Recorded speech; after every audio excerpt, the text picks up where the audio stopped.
Hello and welcome to Maximal Fire. I'm Alex. And I'm Johnny. And on today's episode, we're talking Titans in Legions Imperialis.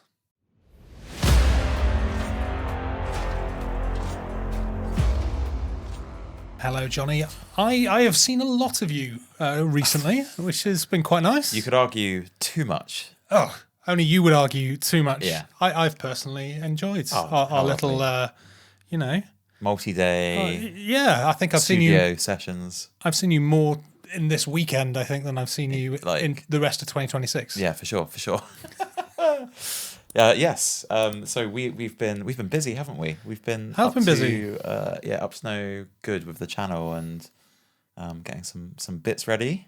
Yep, hopefully we got some new and varied content which is going to be coming to the channel very, very soon. Mm-hmm. More on that kind of a little bit later. Yep. Hopefully it's all good.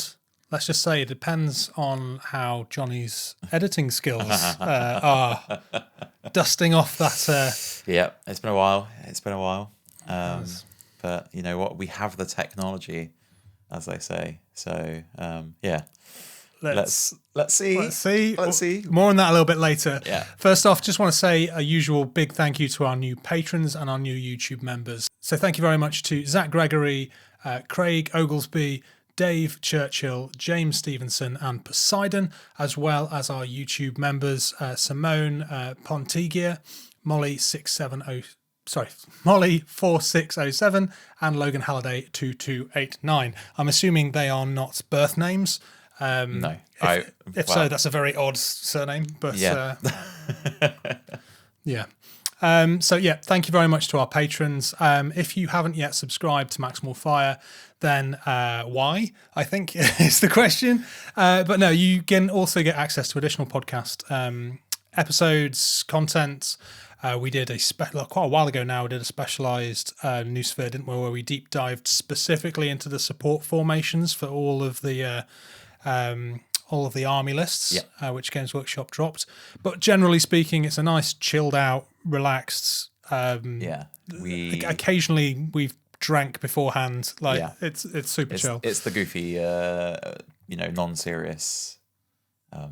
Side pod almost. Side pod for our lovely members. And we're always willing to take sort of suggestions, and if you want things to be covered specifically in these episodes, then that is usually where we do them. In the last podcast that we dropped on the Noosphere, however, we actually did this live and in person from Beachhead, the event that we ran. It feels like ages ago. It was actually only a month ago now, wasn't it? We set up ourselves a little kind of filming station / TO. We did no desk. TOing during that hour and a half that we were recording. We definitely did not. We had Matt and Oliver on defense for us, just like tackling people that got too close to the table. Yeah. It was good fun. It was, and I thought it was quite a good Noosphere as well, because it was the beginning of day 2. So the first day had happened. The second day, we hadn't finished the event. But it was just really nice to be kind of like hearing people shouting engine kill and stuff in the background as we were recording. And it was generally an awful lot of fun. So yeah, if that sounds like your deal, then you can get access to the Noosphere if you are backing us at our Princeps level or higher on Patreon, or by subscribing to our YouTube members.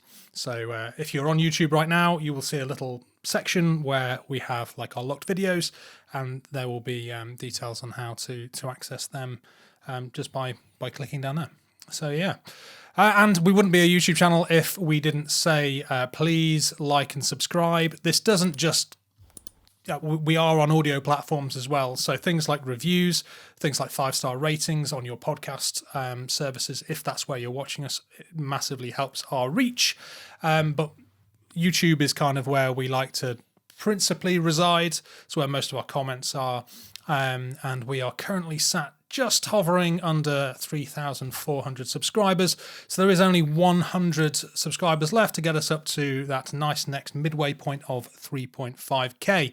So if you haven't subscribed, please do the thing, press the buttons, help us out. Yeah, always blows my mind how many subscribers we've got, and hopefully we'll get some more. Yes, it massively, every YouTuber you watch probably goes on about it, but it does massively help us out. And we can bring more stuff to the pod and do more content. Absolutely.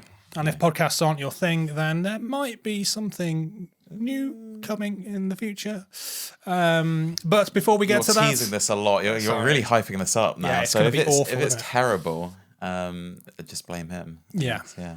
But no, the next little shout out we do before we get into the main meat and potatoes of our episode tonight is we still have some tickets available for our 3,000 point 2-day 4-game Legions Imperialis tournament, which is on the 9th and 10th of May. It's in Tournament in Pool. So if you like yourselves a little bit of a tournament setting, although generally speaking it's pretty chilled out, so if you just want to get a bunch of games in over a weekend and hang out with some chill dudes, then come down to Pool.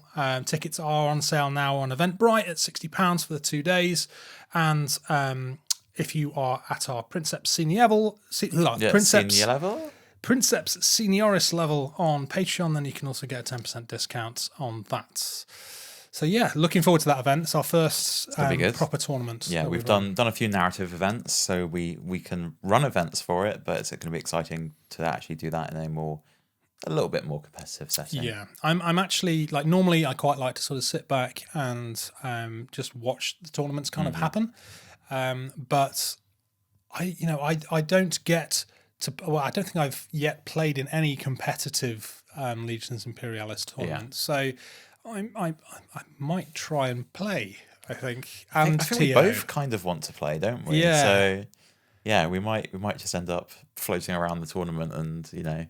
So if you want to potentially play against yours truly or Muggins here, then come down to if you want a free game, win. If you want to bump up those points in the come play one of us prestigious Legions Imperialis world rankings, you get a couple of points from us.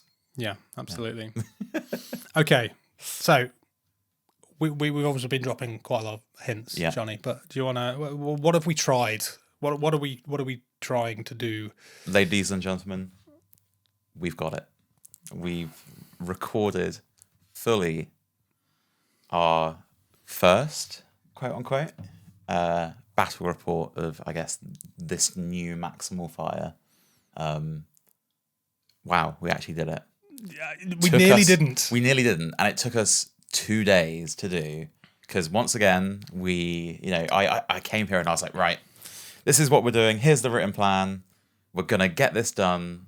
I wanna get this a battle report out there. We've been talking about it for so long. Yeah. And then it took us 3.5 hours to set up the studio. Just to set up. There were so many considerations that you still had to go over and over again, and it's always the top-down camera. That's the one that really, really kind of takes up most of the time. But we got there, even if I did have to come back the next day to finish. But that is the the subutio of having the studio is we just left the whole thing out exactly as it was, came back the following day, and were able to finish the battle report. So if you see some minor inconsistencies between turn 2 and turn 3, like Alex all of a sudden sporting a plaster on his finger, or I think we were wearing the same outfit. We wore the same. We were definitely a little bit more Fausty on day 2. Yeah, that was it. We had to keep that illusion, although we've completely broken it now by telling people. But I mean, some of the people we're lowering people's expectations. Exactly. I think it's going to be good. I think we've learned a lot from the ones that we used to do in the past, and we managed to release videos that were pretty well received for just using my tiny little shed / summer house with not a lot of room and not the best technology, and tape on the floor to mark where stuff was each and stuff like that. Gosh, so really excited to get dug into that. And but needless to say, if you've seen our battle reports for Adeptus Titanicus before, they will be feeling a bit familiar, but then we have changed the format slightly. It's not one continuous shot like we did last time. So we're hoping to bring these sort of bat reps down to a more normal, less epic scale length. Epic scale length. Yeah, very good. You see what I did there? Yeah, very good. Exactly. I mean, our bat reps before were like 4 hours sometimes. Yeah, sometimes. Quite long. We had to chop down a lot of the gameplay, and even then it was still a really long video. And now hopefully we're going to have, a shorter video. I don't think people have the time to sit down and watch like a feature length battle report. And most importantly, it allows us to hide a multitude of mistakes. Exactly. You know what? It's funny. It actually does make it a lot more. The game felt a lot more natural. It felt like we were just playing a game together. Yeah. There was no kind of like pressure on us to be playing the game, but also presenting at the same time. Exactly. Yeah. And that's the idea. Is we tried to strip back as much as possible, just so we get a good quality video out, and then as we iterate and we do more and more battle reports in the future, I've already got ideas for the next one. We can just add a little bit something extra each time. So yeah, like Alex said, if anyone watches that and they have ideas for what they liked, what they didn't like, what they'd like to see, I can't promise that we're going to do it, but it would be good to know. I mean, it is like I was a bit running ahead with myself, wasn't I? Like, oh, we should do this, we should do that, but Johnny reeled me in. Wait. And we've just focused really on just making sure that we get a solid first episode out, which will allow us to expand a little bit and, like you say, feature creep as time goes by, and as we get more comfortable with doing it again, because they are lengthy things to do. And like, I mean, it's not just how we were doing it. Both of us have been over to see Chris at Tabletop Standard, who does loads of battle reports for Legions Imperialis. He also does some Epic Armageddon, and he also does a ton of Adeptus Titanicus stuff as well. So if battle reports are your thing, then they are also a great channel to go check out if you don't already watch his stuff. But even he, who's done it for years, and he gets out like 1 or 2 a month, it was still like an all-day event to kind of record it. And I think we kind of just thought, oh yeah, it'll just take us the normal amount of time that it takes to play a game, and it never does. It's probably twice as long to play a normal-sized game. Not to mention we went in big and we started with 3,000 points. Started with 3,000 points, did a big cool board. By now, I imagine either I don't think the video itself will be up, but there'll be some pictures Instagram floating. posts of some of the cool scenes we caught on camera. And I think what we've got out of it so far, just from looking at some of these photos and some of this footage, is really, really cool. So one of the main reasons that we obviously decided to do the battle report before we came in today was because we wanted the battle report to include a few Titans. Yes. Kind of as many Titans as you would kind of normally see, but focusing more on the larger engines. So there wasn't any of the kind of Reavers or Warhounds, but we wanted to see, we'll throw a Warmaster out there, we've got a Warbringer and we've got a Warlord, which meant that both of us were kind of in that sort of 1,000 points-esque sort of... Yeah, a lot of people bring Warhounds, Direwolves, even Reavers, all right, but you don't often see some of the larger chassis. You certainly used to see a lot of Warmasters because for the points, historically, they were pound for pound very, very good. I think a lot of people didn't bring them because of that as well. Like they were a bit of a self-nerf. Yeah, exactly. Yeah. So yeah, we thought we'll get that out of the way. We'll give us a fresh revitalization of kind of how Titans work, because they've kind of slipped out of my gameplay in recent years in favour of infantry and vehicles. Yeah. So we wanted to just bring them back in, revitalise it, give ourselves a solid grounding to kind of come back and then talk about this episode. But some of the people watching this are big fans of Titans, in particular, obviously, our maiden game, the game that started it all off, which was Adeptus Titanicus. We had a blast, didn't we, at Beachheads? Oh.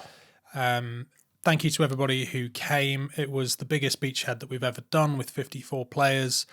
It turned out that despite Adeptus Titanicus being this niche edge game that Games Workshop no longer support, he says in inverted commas, It was actually the second largest tournament at Beachhead, certainly in the Warhammer, second biggest Warhammer tournament. I think there might have been slightly more players for bolt action upstairs by 1 or 2 players. Oh, really?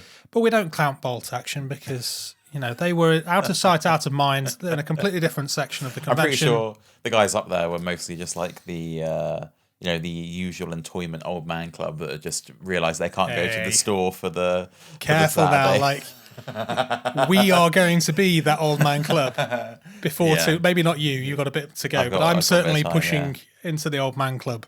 Yeah, it's fine. I'll wheel you out the care home and we thank can you. play. Yes. Yeah. Are we going to go roll dice again?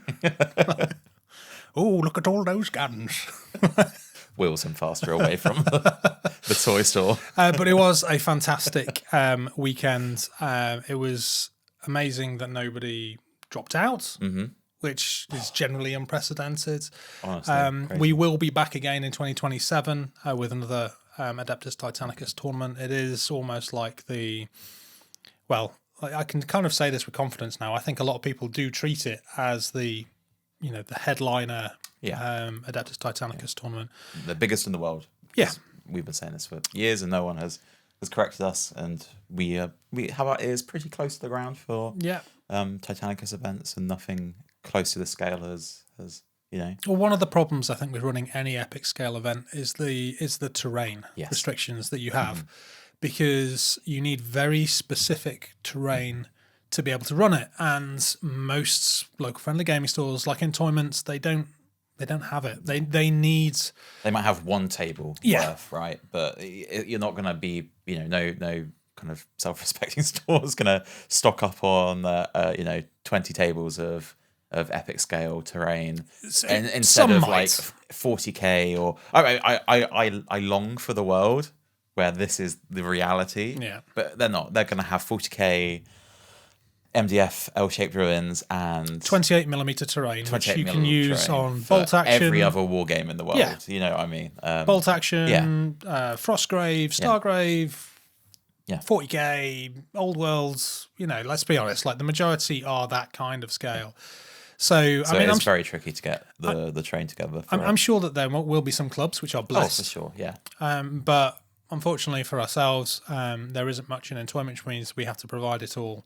And bring it, which is why sometimes we have to charge maybe £5 more than other tournaments for our events, because we have every year we come home with more stuff that's broken, more things that we need to replace. If we want to expand, then we need to buy more tables, and it all comes out of our pocket. So it's something that we love doing, but it is. I think that is why you don't see many events much bigger, because it is a specialized terrain system. And goodness knows how many boxes I've got out there, but it's only because of the channel that we've been able to do this. The majority of what we take through YouTube and our other ways of getting money goes onto our terrain, goes onto our gear. Talking of terrain, we've just purchased another box set of terrain from our basically it was rescued from our friend George, who was going to sell it, and we were like, no, please don't. We'd been borrowing it for years, right? Yeah, but there was some nice little bits some in extra there. little extras, which I fully understand he didn't give us for tournaments, because there is no way we would be bringing them to events. Yeah, and I think that they will stay not going to events, and they will stay. Yeah, that's exactly. So this. You will see for the first time some of this new terrain on the battle report. Some really cool stuff in there. Yeah. But we've been using his terrain. We kind of have been loaning it off him for years without giving him any money. Obviously, George is great and he loves to see the. They used to play as well. For the first 3 years, he was playing every year. Yeah. But he's still supported us. Yeah, for sure. Which has been awesome. Yeah. So big thank you to George. Well, big thank you to everybody who supplied terrain for Beachheads, Twisted Titanicus, Jim, Fraser, and Jake. Am I forgetting any of their other guys who came down? I don't think. Sorry if I have. It was so long ago, but everyone. I mean, that brings the train down is just Like we have a lot of boards, but there's no way we'd be able to run. Well, we need for 54. We needed 27. Yeah, exactly. It's crazy amount of terrain. Yeah, it's only 6x4s, but even so, that's still a lot, and it's a lot of mats as well. So, yeah. But all in all, Beachhead was a fantastic so good weekend. We look forward to it every year. Hopefully, we'll see a couple of you again next year. Maybe some new faces as well. We always see new faces every year, don't we? We do, yes. We've not seen any. We have had some Americans come over for our previous events, but never a Beachheads. So, guys, who's going to be the first Yank to come over to Beachhead and expand our reach from just Europe to fully international? I will personally play the Team America theme through the store PA. If we get any, I'm sure that'll go down well. Yeah. I'm sure they will love you for that. Yeah, 100%. I've just killed any chance now of anyone. Yeah. Sorry, guys. Yeah. Sorry. Yeah, I'll have a word with them afterwards. That's fine. So, Titans. Yes. Titans in LI. Yes. They do exist. They do exist. Very good. This is our commentary. Like and subscribe. Yeah. See you again next time. See you guys next week. Goodbye. Yeah, this is, You can tell we're probably a bit sleep deprived on this episode. It's been a busy weekend of recording stuff. It has. Titans, yes. Titans and Legions Not Imperialis. the Titan game, but the game that has Titans in it. And it has Titans in its core box. Yes. How do we feel about them? In general, or how do we feel about them in the core box? I just think in general. I think, how did you think about them before we filmed the battle report? Because it's not often that we go crazy Titan heavy. So I've always thought that Titans and Legions Imperialis fall into a bit of an odd space. They're usually quite expensive, and then you are usually looking at it and weighing up the costs between taking a Titan or taking some super heavies or something like that. But my main concern with Titans and Legions Imperialis comes from my bias for Adeptus Titanicus, I think. I understand why they've done it like this, but they just never feel as impactful on the game as I would expect them to be. Adeptus Titanicus, you are, the only units are Titans. The only units are pretty much Titans. Yeah. You're pushing their reactors. You're getting their void shields back up. You're doing really funky stuff, and it really does feel like you are piloting a Titan. And I've always felt that in Legions Imperialis, Titans feel a bit underwhelming. Not just from what they can do, but just like even when they die, they kind of just like fizzle out with a sad fart. I mean, okay, they explode and they can kill stuff, but it's nowhere near the kind of narrative magnitude that you kind of get in games of Adeptus Titanicus. No. So I understand why they have done that, because AT is all about everything to do with it. And you can afford to spend time on reactor overloads, and you can afford to spend time on, all of the micromanagement. Yeah. And in Legions Imperialis, you need to strip that back to a point where it works in the context of the wider game. I think that's a really good point. I think AT as a game is a micromanagement game, like fully 100%. The Titan is not a unit that you just move and roll dice for. You have a control panel. I mean, I feel like I'm talking to the worst crowd because they already know this, right? You have a control panel. You have pips that track your level of shields, your heat, your the structure of your Titan. There is like so much minutia. You can lose arms, your weapon arms, and you can cause yourself to blow up by using too much heat or getting inflicted too much heat upon you. You feel like the princeps of that Titan. Yeah, you are feeling like you are controlling each of these, and that's what it's a local. I mean, it's a skirmish game, really. Yeah. Like it's a low model count game. Even the craziest kind of Warhound heavy lists are you're not gonna get more than 10. Yeah, I think like you can fit about 10 in like a 2K if you just went all warlords, Warhounds, yeah. Nearly. No, maybe not quite. And most people don't do that. Most people don't do that. So I think it was very hard to go from that kind of like beautifully constructed game. Like there really is nothing, at least I've ever come across, that I've outside of GW included, that is anything like that. Like that kind of play experience. No. That's what makes it so unique, and I think that's one of the main reasons why it is GW's longest running game for a single edition at present. It's got nothing to do with the fact that they've probably forgotten about it and the work experience kid has deleted the files from the master computer. I don't know. Like, honestly, it's crazy, isn't it? Like, I love it. I love that we this are is the happy world. with this being... There is no complaining here. No. If you don't touch it, you can't break it. And although that there is some things which I feel like it would be nice if they addressed and they just kind of did something about, there's also that element of like, we've got this now. Like the community are happy with where it's at. We know what we're kind of dealing with. Leave it alone. Yeah. Nobody would complain if they turned around and said like, here's the second edition and with a new box set and new models. Of course people would love that. There is always the fear of uncertainty, right? There's been new editions of games that have been incredible, that have revitalized the entire game, have really made a massive improvement on it.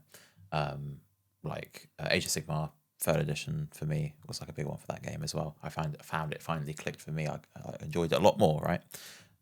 Same with kind of 10th to a certain degree as well for 40k. There's also situations where you have like the Underworlds moment and the game gets stripped back quite a bit because it is a less popular skirmish game, and that's what I fear. I fear that the new edition might go away with terminals altogether and all that sort of stuff. And whatever that would be. So the game we love, and we are maybe a bit biased about it. So when it comes across in LI and they are individual units, that the most complexity out of them is that you have, as well as the amount of wounds they have, as the amount of shields they have, and that's it, right? There is no heat. There is no there's three less destruction, 3 to 4 less damage tracks on its own. Like your wounds in Legions Imperialis, you might have 5 wounds, whereas in AT you have 3 damage tracks of, I forget how many pips that they have, but if any one of those reaches the end, they are destroyed. So it's very scaled different. back, and that's fine, right? LI isn't the Titan game, so they should mirror stuff, the other stuff in the game, which I think is why we probably don't use them that much, because it's like, well, if we want to play a Titan game, why don't we just play a game of Titanicus? You know what I mean? Yeah. I know a lot of people still do use them, and we have had a few of them at our narrative events, but I don't think they are utilized as much as as people probably could. Yeah, but saying that though, I think it was in the Great Slaughter they released a Legions Imperialis mode called Titan Death. Yes. Which allowed you to play games of Legions Imperialis with your Titans, to which most of the community said, we've already got that game, it's called Adeptus Titanicus. But what it does do, which Adeptus Titanicus doesn't do, is that allows you to play games with massive forces of Titans.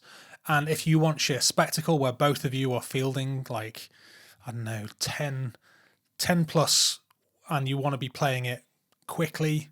Yeah.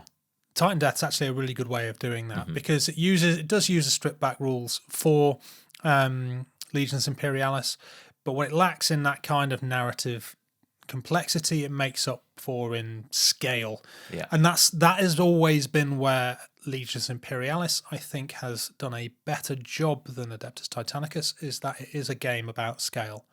It's a game about combined arms. You would argue flyers probably don't work as they should do. Super heavy tanks probably don't work as you would want them to.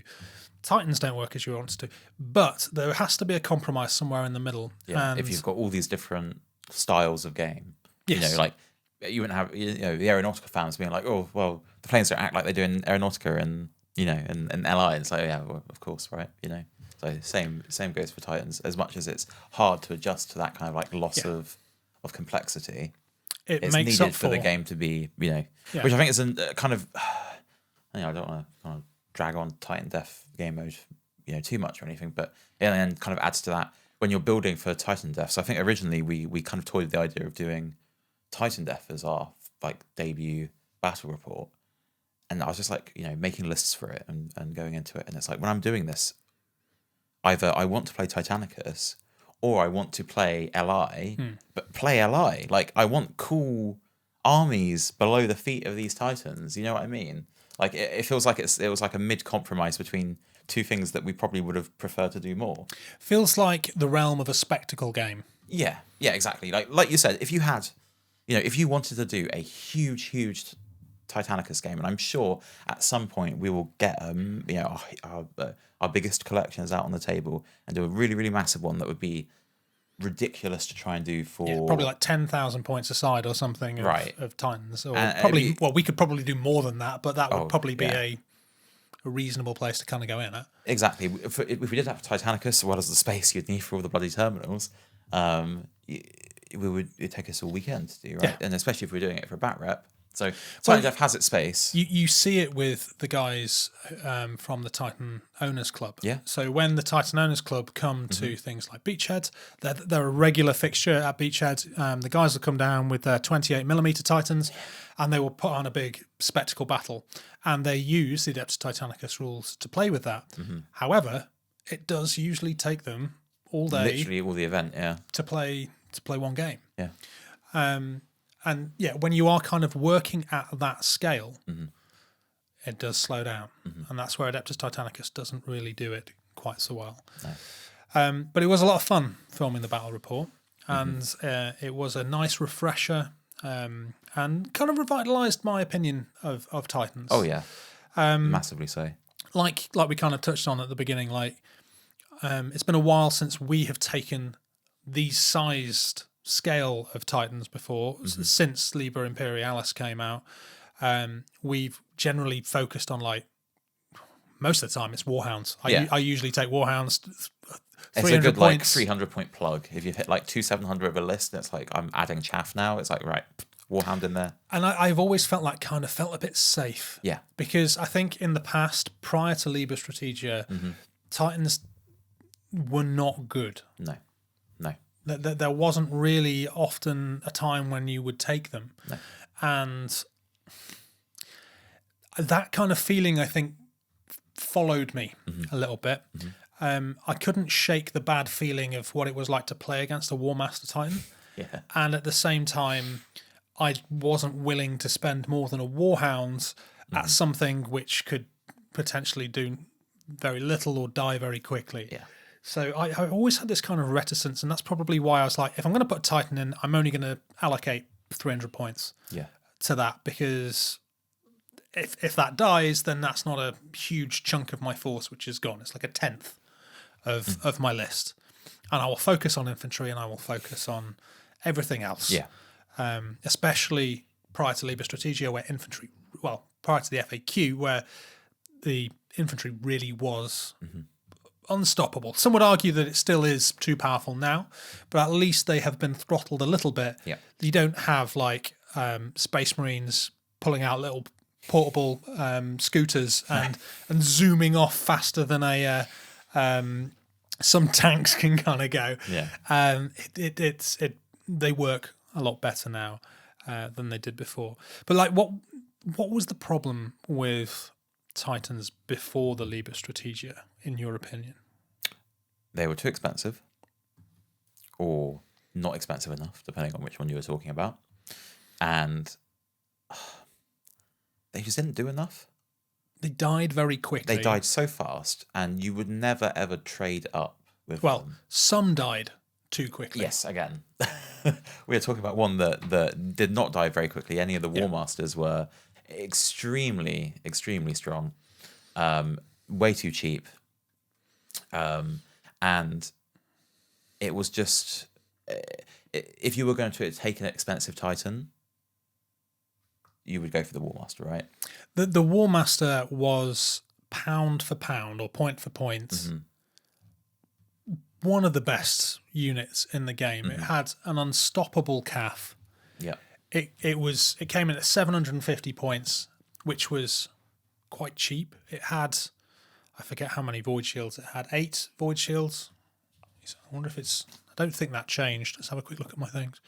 12 void shields. 12 void shields, yeah. And you just had to throw so much at it to do any damage. And then you had like 7 or 8 wounds where on a 1+ save, sorry, he says, looking at his card. A 1+ save means like las cannons were still only doing like you're still getting a 2-up save against it. So good for the money. And when you compared them to like the the Warlord, which was the next one down, it was a significant it was drop off. It was literally half the wounds, wasn't it, originally? Like the void, there was less void shield. I think half the void shields. Half the void shields. 6 void shields for the next step down, but it was only like a couple hundred points cheaper. I can't remember the exact, but yeah, it was like 150-ish points, 200 points, maybe cheaper. It was not. It did not make up. No. It was. I think it was like 600 points and 750 points. Yeah. It's like 150 points different, and for that 150, you got Double, 6 extra void shields, which can regenerate each time. Yeah. And that's the other thing. If you lose all of your 12 void shields, when at the end of the round you pick up 12 dice and you chuck those 12 dice, 6 of them come back on average. Yeah. And then you got to chew through them again. So it was just a real no-brainer to take a Warmaster. And anything they look at just dies. Yeah. You can target multiple things with it. You know, they have wrecker weapons with their suzerains, anti-aircraft. Like they had the whole lot. Like there really was no reason not to take a Warmaster other than the fact that they started to feel a little bit toxic and repressive. This is a time, remember, that we didn't have things like Marine Super Heavies. No. There was no... I don't even think I think maybe the Sabres had just come out. Yeah. Neutron weapons in general, you were limited at the time to like the Valdor for the Solar Auxilia. So there wasn't much that could shoot it, which would really damage it. And of course, things like neutron weapons mean you can only shoot one weapon, which is massive. Huge. So you had the Valdor, which was quite long ranged. That could do it, but then obviously that is your principal target then. Everything against the Valdors, and when the Valdors died, kind of, that's it.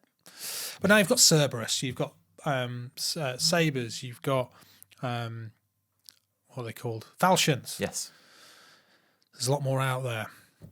And the Liber Strategia introduced some really good quality of life changes. Pretty much everything got re-looked at again for Titans. Yeah. I believe every Titan went up by 1 wound. So you went for, he says, grabbing my cards, I think it was 4 wounds on a Warhound, went up to 5. Yeah.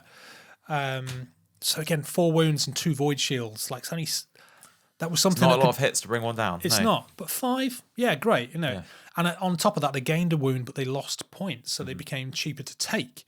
Your Warlords went from 6 void shields up to 8 void shields, which, as we were saying, then all of a sudden, that's not so big of a jump between the 6 void shields and the 12 of the Warmaster. And the Warmaster itself went up by 100 points. So it didn't really change apart from the extra wound, and went up by 100 points. So there was a lot more readdressing of the stat lines for Titans in Legions Imperialis, and all of a sudden you were kind of looking at this thinking, 300 points for a Warhound.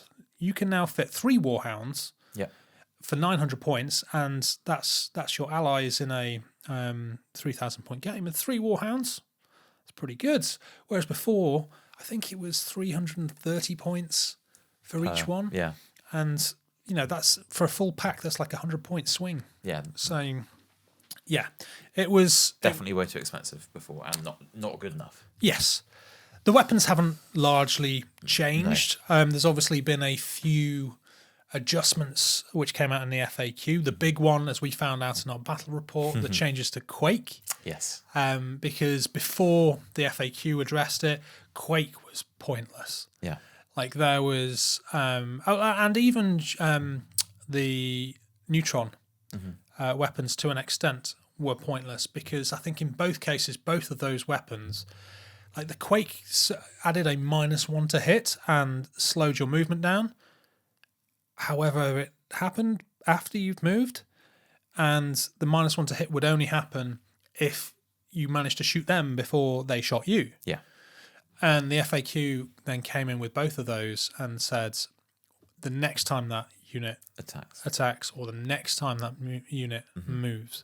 And as we saw in our battle report, Quake became quite powerful. Good. Yeah, very, very good. Even with all of the dice you have to roll, you have to basically pick up a bucket of dice if you want to hit with a blast weapon, don't you? This many partials, this many hits, then the normal hits, and yeah. But substantial increase in its destructive capabilities. I don't know why I've got a mouse there randomly. Going off to the side. You're pressing buttons or something. I don't have a laptop with me today. Yes, so TLDR. Titans are now better. So much better than they were. Yeah. So we thought we would sit down, and we've never really kind of looked into the rules in generally speaking, and I think now is probably a good time to kind of do a bit of a deep dive into Titans and their loadouts in Legions Imperialis. Now that we're in this kind of state where the game is much more settled, mature, readdressed, rebalanced, and yeah. So let's talk about formations.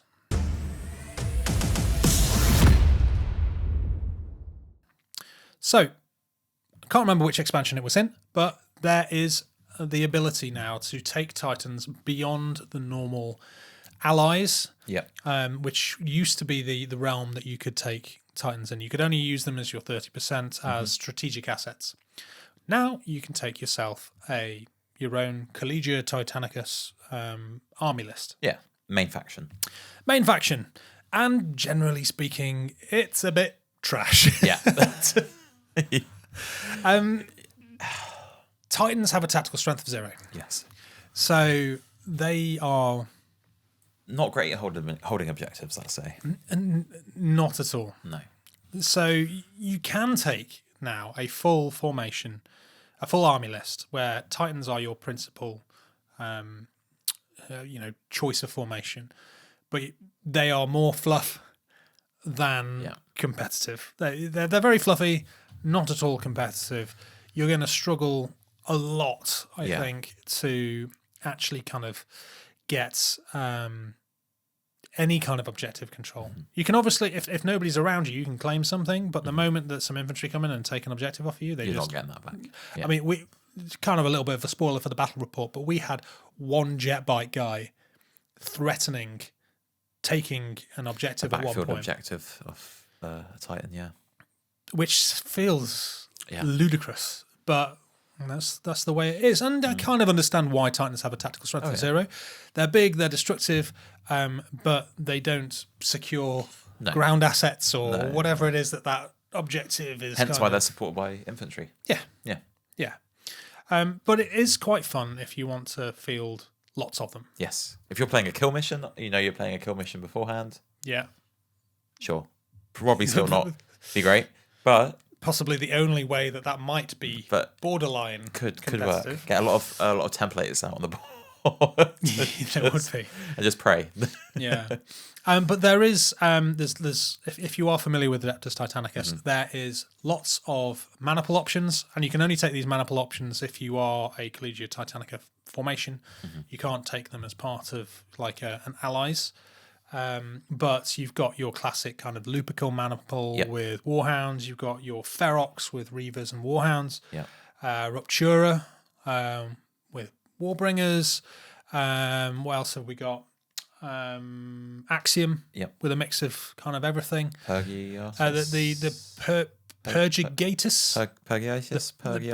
Purgiatus sounds like a problem with my feet or something. I reckon Purgigatus. Purgigatus or Purgigatus. Purgigatus. Yeah, again, it could be a skin condition. I'm not sure. Which is unlike normal 80, just a Warmaster. It's mental. Yeah. Another annoying thing about building for this was when we were originally thinking about doing the Titan Death Mode is I couldn't, like, invalidated a lot of my army because you like needed Reavers and a lot of stuff, and I don't have them for Tritonius yet for some reason. Well, you just need to get on that then, obviously, don't you? I know, exactly. Bring the Purgatus, though, to Adeptus Titanicus. I mean, you'd never play it in anything short of 3,000 points or something, but it would be hilarious to do it. Fun. We've got the cards here just for our own little reference, but yes, the Purgatus consists of a Warmaster and an optional another Warmaster. Yay! And then a Warlord. And then 2 Warbringers. Yeah. So what you're talking, I think that must be the best part of 3,000 points. Easily. Just in one. In one mana pool. Yeah. If you took all the optional extras, easily. That's another Warmaster on top of that, and then a Warlord, and then all the others. Well, 850, 600s, 475 or something. Yeah. Yeah. So way over. 525. Wow. So 1,050 points just for the 2. Warbringers. Yeah, massive mana pool. None of them have any special rules. It's just a case that you're allowed to bring them. You can bring them. Yeah. But in most of them, there is one which doesn't, he says. Oh. Which one is it? It is the... No. I'm talking rubbish. They can all take knights with them. Ah, okay. So that's something which is obviously a little bit different from Adeptus Titanicus. All of those formations can also take knights. And I feel like if you want to be competitive at all, yes, just so you've got some kind of objective control, tactical strength, the knights, that's probably why they're there. Yeah. You're still not going to do it very well. Knights are not cheap in LI. So they're not, no. You're not going to get a lot of them to hold objectives. I think Porphy's nearly the same price as a Warhound, isn't it? Yeah. You're not going to get the same kind of swarm of knights that you would in a normal 80 80 list. But after the original list was dropped, I think most of these came out. I can't remember if it was Devastation of Talon or Great Slaughter. May well have been Great Slaughter when they brought in the Titan Death mode. They also announced support formations, and every army list was given at least one support formation that they can add. And the way support formations work is you can take one for every one normal formation that you can take. Which handy way to bypass the allies' tax. Yes, yeah, and I think the main thing was that they... Cynical me. I think they wanted you to buy some Mechanicum stuff if you had some Titans. If you had some like Solar Auxilia. Oh right, yes. Or Legions Imperialis, because most of them add things like Thanatars. Yes. Into your list, and who doesn't want Thanatars? I want Thanatars. You want Thanatars? I've got. You've been collecting a lot of Thanatars. Still haven't painted the Thanatars, but I have the Thanatars. 100% paint the Thanatars. But the one for the Collegia Titanica actually is probably the most useful. And if you are going to go all Titans all the time, then I think you need to seriously consider taking at least one of the support formations. Yes. So this is called the Collegia Titanica support cohort, and within this, it is you have to take one more Titan and then 2 support detachments from the Mechanicum Tagmata army list. And then there's an optional extra. You can also take core, and you can also take 2 more Titans and either 2 more support or 2 more bastions. So, you can throw in some Thanatars, or you could throw in some, I'm trying to think what's in the support thing, Castellax. Yes. Domitars, I think, is support. Can't remember off the top of my head. And obviously your things like your Ad Secularis Tech Thralls or your Thalax for your core. So that is a way there that you can add in some infantry which could take some objectives. Myrmidons and and the other ones. What are they? Secutor? No. Them. Yes. The things, the infantry from, but you can't take any transports. So it's all foot hoofing, which is why you probably want to think of taking, if there are, I can't remember if there are any which have got jump packs which don't fall into the No, I think most of vanguards. them have the Vanguard, the Artlax melee ones as well, and the Yeah, the not Art, no, it is Artlax. Thalax. Yeah. What's the opposite of the Thalax? There's the Ursarax. Ursarax, yes, that's it. The jetpack ones with the cool biker helmet bug eye thing. Yeah. But that then gives you some options. I would, if you want to do that, it is still not going to be overly competitive. I think what you would probably end up doing is taking 2,000 points worth of Titans in as your main army, and then 1,000 points of Space Marines, or 1,000 points of Pick your infantry heavy army as an ally. Basically, yeah. Not for that. No, sorry, 900 points. 900, yeah. 30%. Yeah. So yeah, I think that would probably be the way to go. It is cool. I kind of wish that one of us that had done that now. What's that? For the battle Just report. gone for Yeah, I feel like we got enough out of them though. They were all very impactful, and it still felt like a normal LI game. It did, yeah. I feel like the one person that would take that would be like pretty disadvantaged in that game. Yeah, I would love to see somebody take it at a tournament, but they would be going for lols. Yeah, I think. 100%.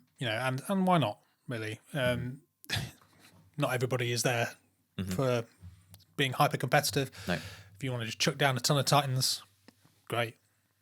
Here you go. There's 9 Warhounds. Off you go. Run up the field. But I think, as we found out, I think we got a lot more mileage out of the Titans that we used. Yeah. Because we used a Warmaster, a Warbringer, and a Warlord. We got more mileage out of that because the mission that we were playing was actually end to end. Yes. Short edge deployment. Yeah. And we were playing on a 6-foot board. On a 6x4 instead of the normal 5. Yeah. So because we were playing 3K, we decided to extend the board out slightly. We also extended the deployment zones out and just adjusted the distances between the objectives accordingly, by adding like an extra couple of inches. Yeah. But we were going end to end. We weren't going side to side. And I think that because we were going in that direction, the Titans really felt like they came into their own. In particular, yours. Oh God, yeah. Talk us through what you took on yours. Yeah, so I took a Warlord Titan as a ally to the Purge protocol. So I was playing Dark Mechanicum. Always. Spiderbots, of course. If it's going to be our debut new bat rep, I'm gonna rep them. So yeah, went for the Spiderbots. Had a support, well, not a support Warlord, just a Warlord in there as one of the optional slots. So got past the allied tax that way, and then as part of a allied support, whatever they're called, the Take One Titan, the strategic asset.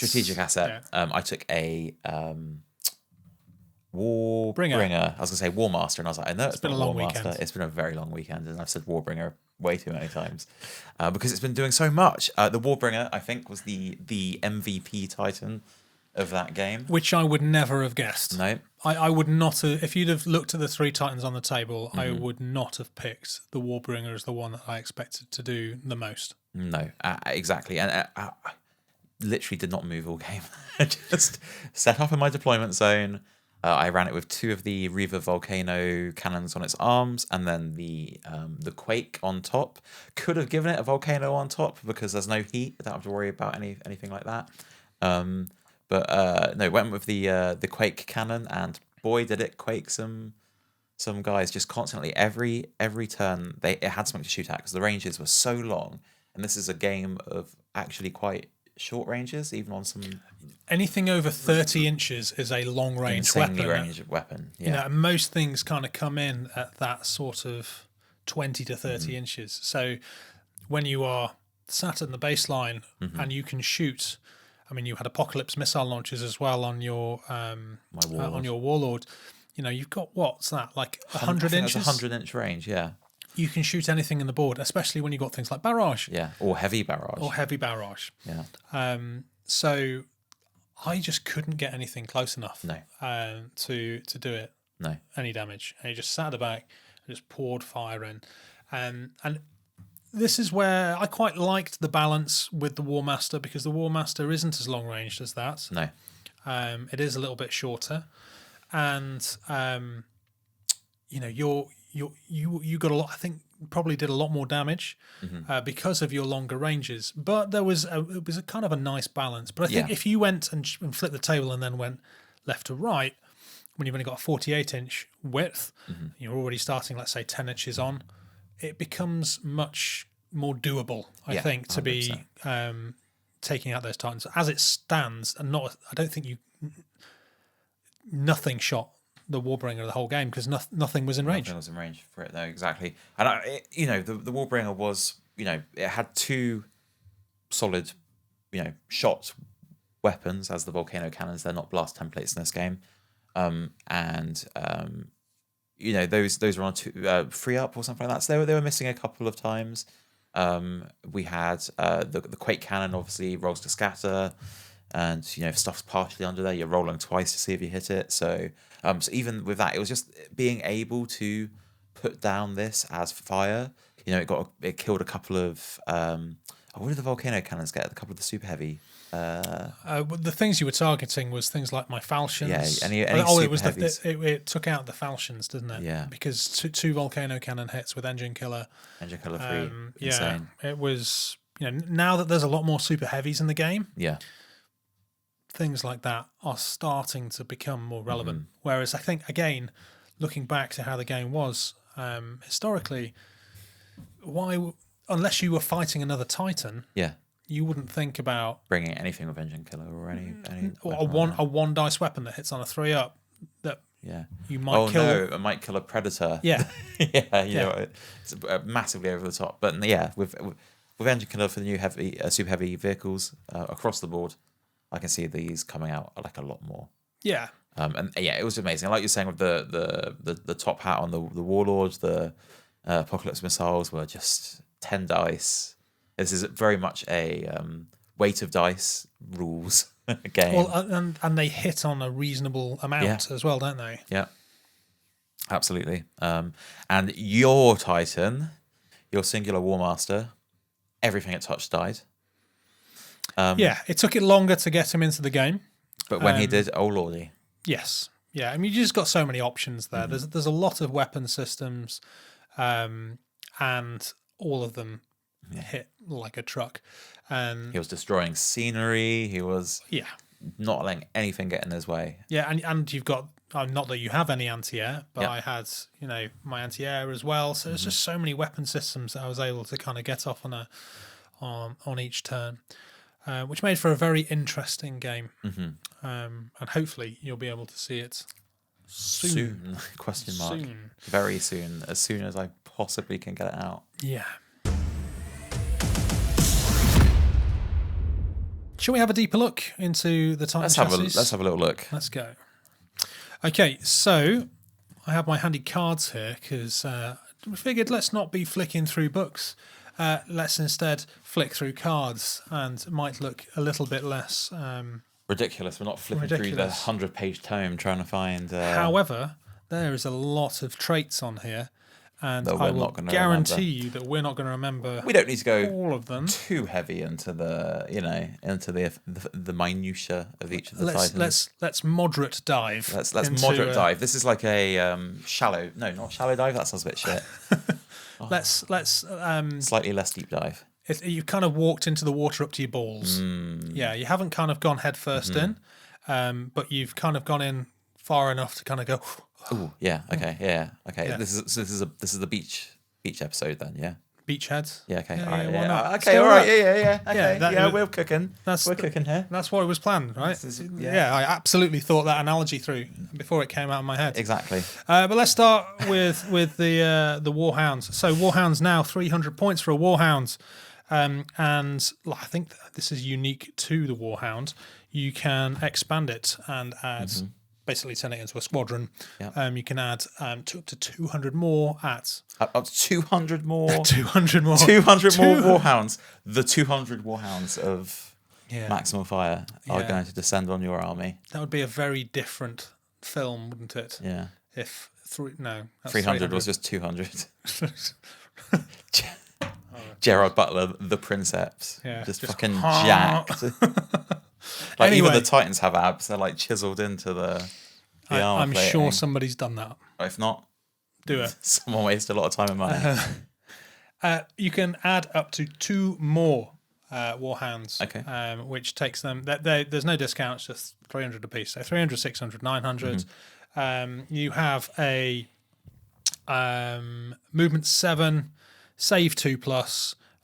Your cath is +10, and you have 5 wounds, no morale. So, like I say, that wounds went up by 1. Used to have 4, now it's got 5. It has 2 void shields, and it has the agile ability, which I believe, if I recall rightly, means you can do multiple turns.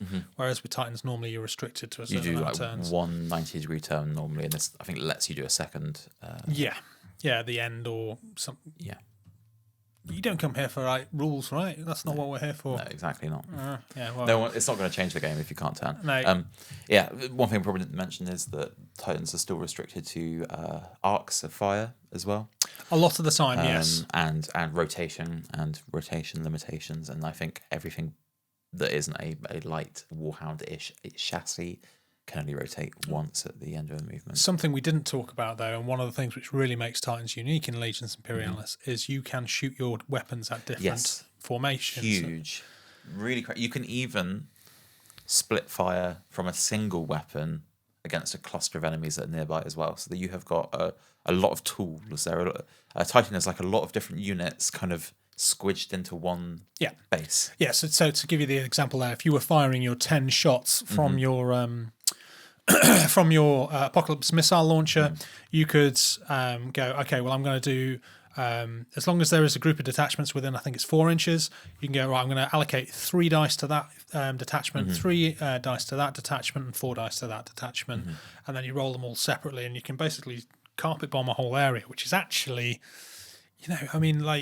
if you've got a few kind of detachments which are low on numbers, you might be able to wipe out multiple formations in one hit. But you can allocate your shots to different formations, to different detachments, and you can do that split fire thing, which is super cool as well. So that is one of the advantages of Titans, is that ability to not just put all of your eggs into one basket. And certainly when you get to sort of the bigger Titans where there's multiple weapon systems, you want to be firing that at the aircraft. You want to be firing your Ardex defense at the the jet bikes coming up against you. You want to be firing your suzerain against that building.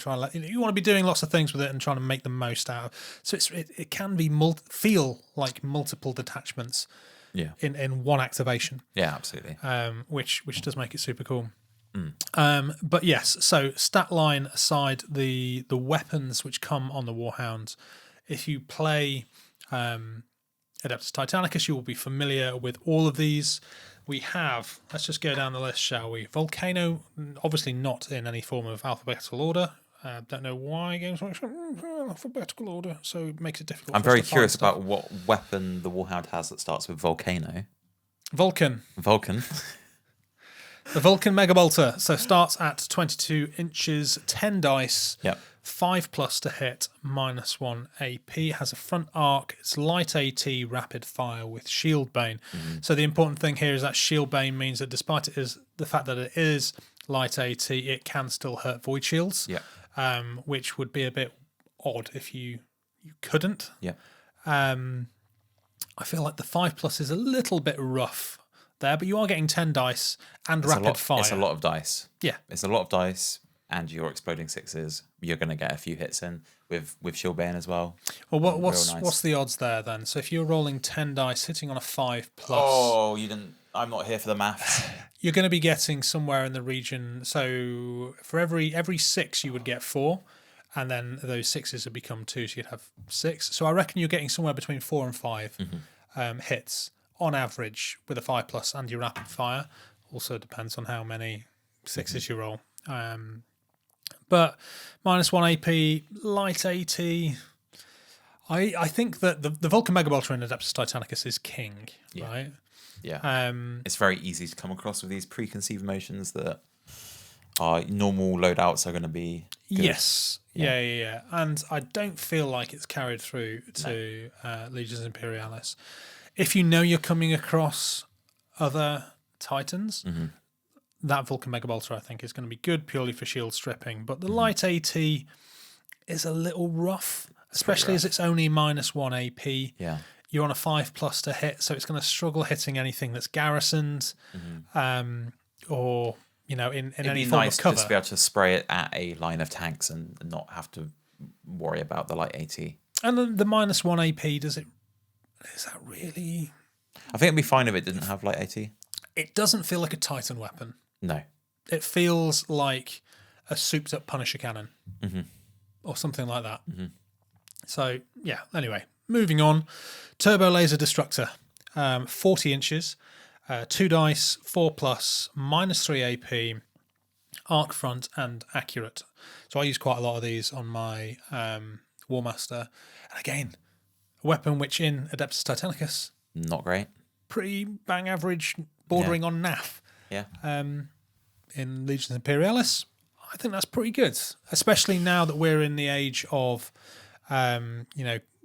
lots of big tanks, lots of 2+ saves. Okay, you're going to only be rolling 2 dice with them, but you have accurate, which means that hitting on a 4+, you're going to be definitely like 1.5 that you're going to be hitting with each gun. At a -3, I think that's not a bad option for a Warhound. No, very good. Yeah, and the long range as well, 40 inches. Again, not many things that you can kind of trade fire with at that kind of range. Well, exactly. That's the thing as well, is having that the disparity between what you're likely going to be shooting at, which is tanks and stuff like that, not having that same range a lot of the time. Yes, you outrange them. You're outranging them, and you're able to hit them something with AP -3, which is insane. Yeah. So depending again which direction you're coming from, you could be, even though you're only hitting with a handful, you're only probably going to be killing a handful. Yes. As long as you're choosing your targets right. This is the sort of thing which I would be trying to get some points off of a Kratos or something like that. Start plinking away at those things so that by the time they're closing, they are like diminished. Interestingly, it doesn't have Shield Bane like it does in AT. No. Yeah. I think that would just make it too good. We've seen a lot of these. Like you look at the volcano cannons in AT versus volcano cannons in lore. Very different. Yeah.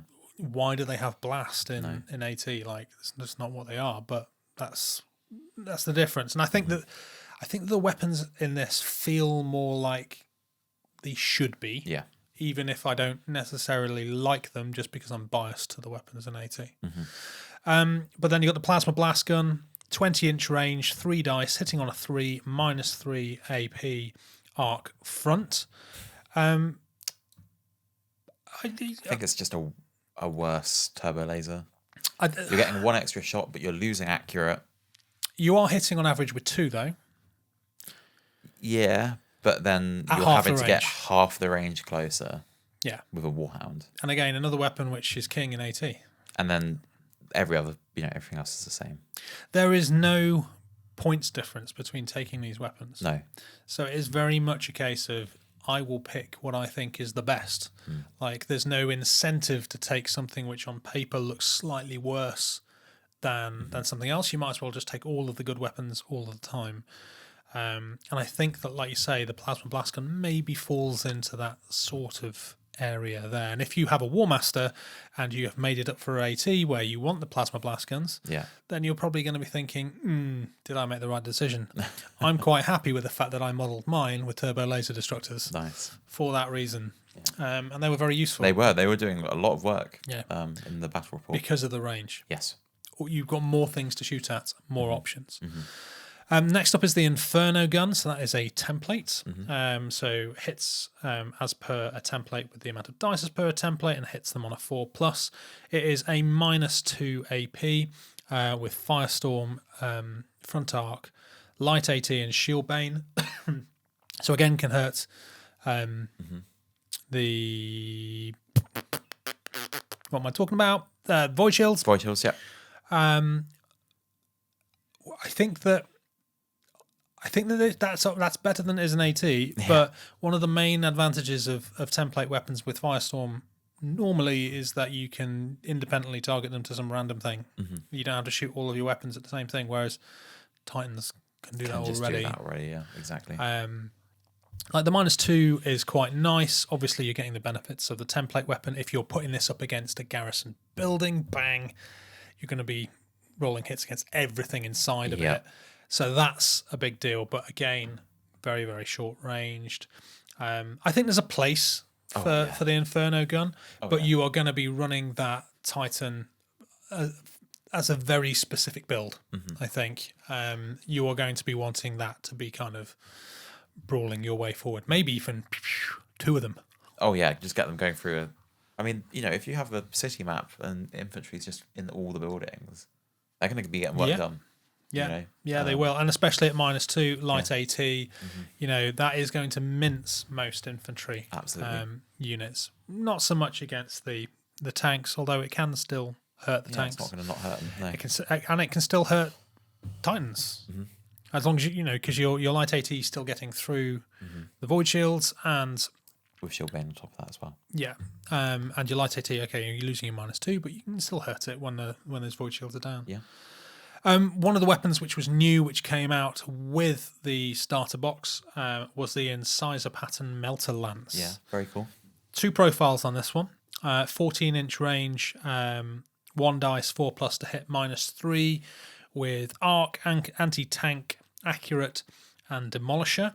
And then a 6-inch version of it, which is 1 dice, hitting on a 3+, -4 AP, and then you get arc, anti-tank, accurate, demolisher, engine killer 2. So again, I think that these 2 partner quite well. Yes. I feel. Oh yeah.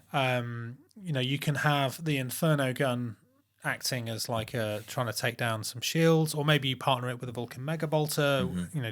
You go after a Titan, and then you just lance this thing as another Titan as close as you can.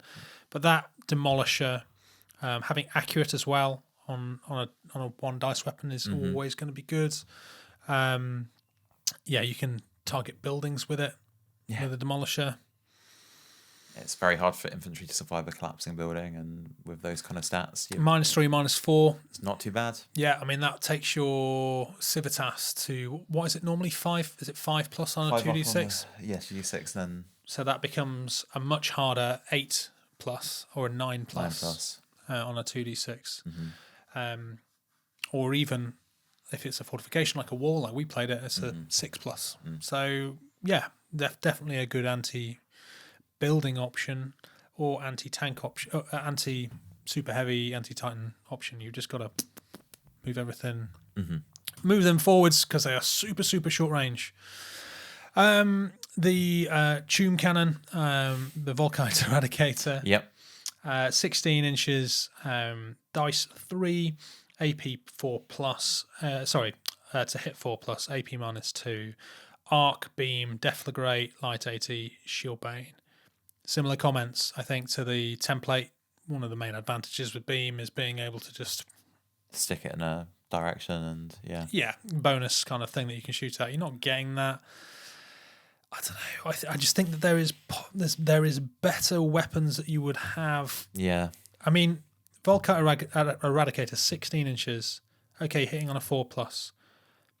Or you could take the Vulcan Mega Bolter at 22 inches with 10 dice instead of 3, hitting on a 5+ with rapid. Okay, you might get some extra things with Deflagrate. The beam is quite nice because you're going to actually... Well, Deflagrate's only, Walker's infantry... Cav, right? It causes an extra hit, for every unsaved hit. But thinking about it, the beam does mean you're going to be getting that 3 dice against everything that is within 16 inches. That's the main advantage. Saying that, though, better than a Vulcan Mega Bolter for that kind of thing? I don't know. I think range is king for a lot of these Warhound weapons, to be honest. If I was unless you were literally going, like you were saying, like Multi-Lance Inferno gun, which, would be very fun.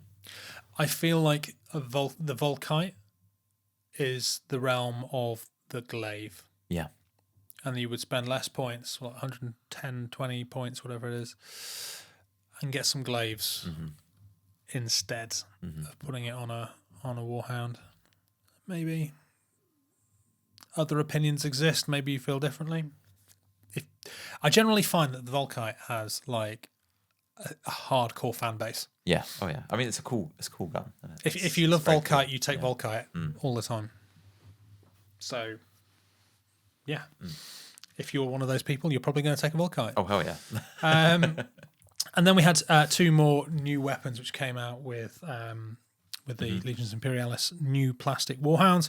The Warhound Shudder Missile, 35 inches of range, 2 dice, 4 up to hit, -1, arc, barrage, and quake. Much better now than it used to be. A lot better, yeah. Very useful. Obviously, it's just a flat -1, can hurt anything. And then it has the Swarmer version, which is 8 dice, 5 plus -1, arc, light AT, rapid fire, and shield bane. I am struggling there to think. Oh, I suppose he says, blowing his nose. I was thinking, like, why would you take that over a Vulcan Mega Bolter? And I suppose the answer is the 13 inches of extra range. Yeah. 2 less dice, extra range. Other than that, it's basically the same. The same, yeah. Which is how it works in AT as well. Yeah. So quite like them in AT. I think you've. I think there's room for them depending on what your main gun is, or main gun, quote unquote. Part of me says you take the Swarmer missiles over the Vulcan for most cases. Yeah, I guess so. I guess No, You're going to have more targets, more things available. They are long enough that they could then shoot at flyers. I mean, it's speculative hits on flyers. Yeah, but flyers aren't exactly that strong. You only need a couple of hits to go through, and they exactly that. They crumple. Yeah, and light AT, so they're going to hurt vehicles. Ursus Claw. Oh, the poor Ursus Claw. 6 inches of range. Yeah. So even shorter than it is an AT. 1 dice, 4 plus. AP special with the Impale rule. I wish I'd looked up the Impale rule before. I'm just going to say that it's probably going to be rubbish. I probably should have read up on this one beforehand. It's probably going to be rubbish, and you should probably not take it. It's not going to be great. They've never been able to do a good job. No. I can't see. I think for anything that is, I really feel like we should have a look at this now. Go grab the book. It's on the right. We swore we were never going to do this. We wouldn't get the book time. out, and yet here we are. Here we are. How embarrassing. Please hold, caller. Please hold. Please hold. We're going to get like the error screen come up or something. Which book have you got? This hasn't got any of the traits in it. It's got the Liber Strategia out. Oh, here we go. All right. Sorry, Dad. Can't get the staff. Jesus Christ. Gimme. There's going to be another rulebook up here. We can both look. We should probably keep these out at all times. We can fast forward this bit. Impale. If a weapon with the Impale scores a hit against a detachment of scale 3 or more, firing player nominates which model the detachment is hit. The hit is allocated to, following all normal rules for allocating hits. Hits scored against the weapon with the Impale bypass void shields, and that's pretty good. In addition to making a save roll, both players instead roll d6, add the scale of their model to the result. A model with 3 or more wounds remaining adds an additional 1 to the result. A model with 5 or more wounds adds 2 to the roll of the result. If the result of the firing player's roll is higher than the target player's, the target model suffers a number of wounds equal to the difference in result. No save roll of any kind can be made against these wounds. So, I take it back. Potentially.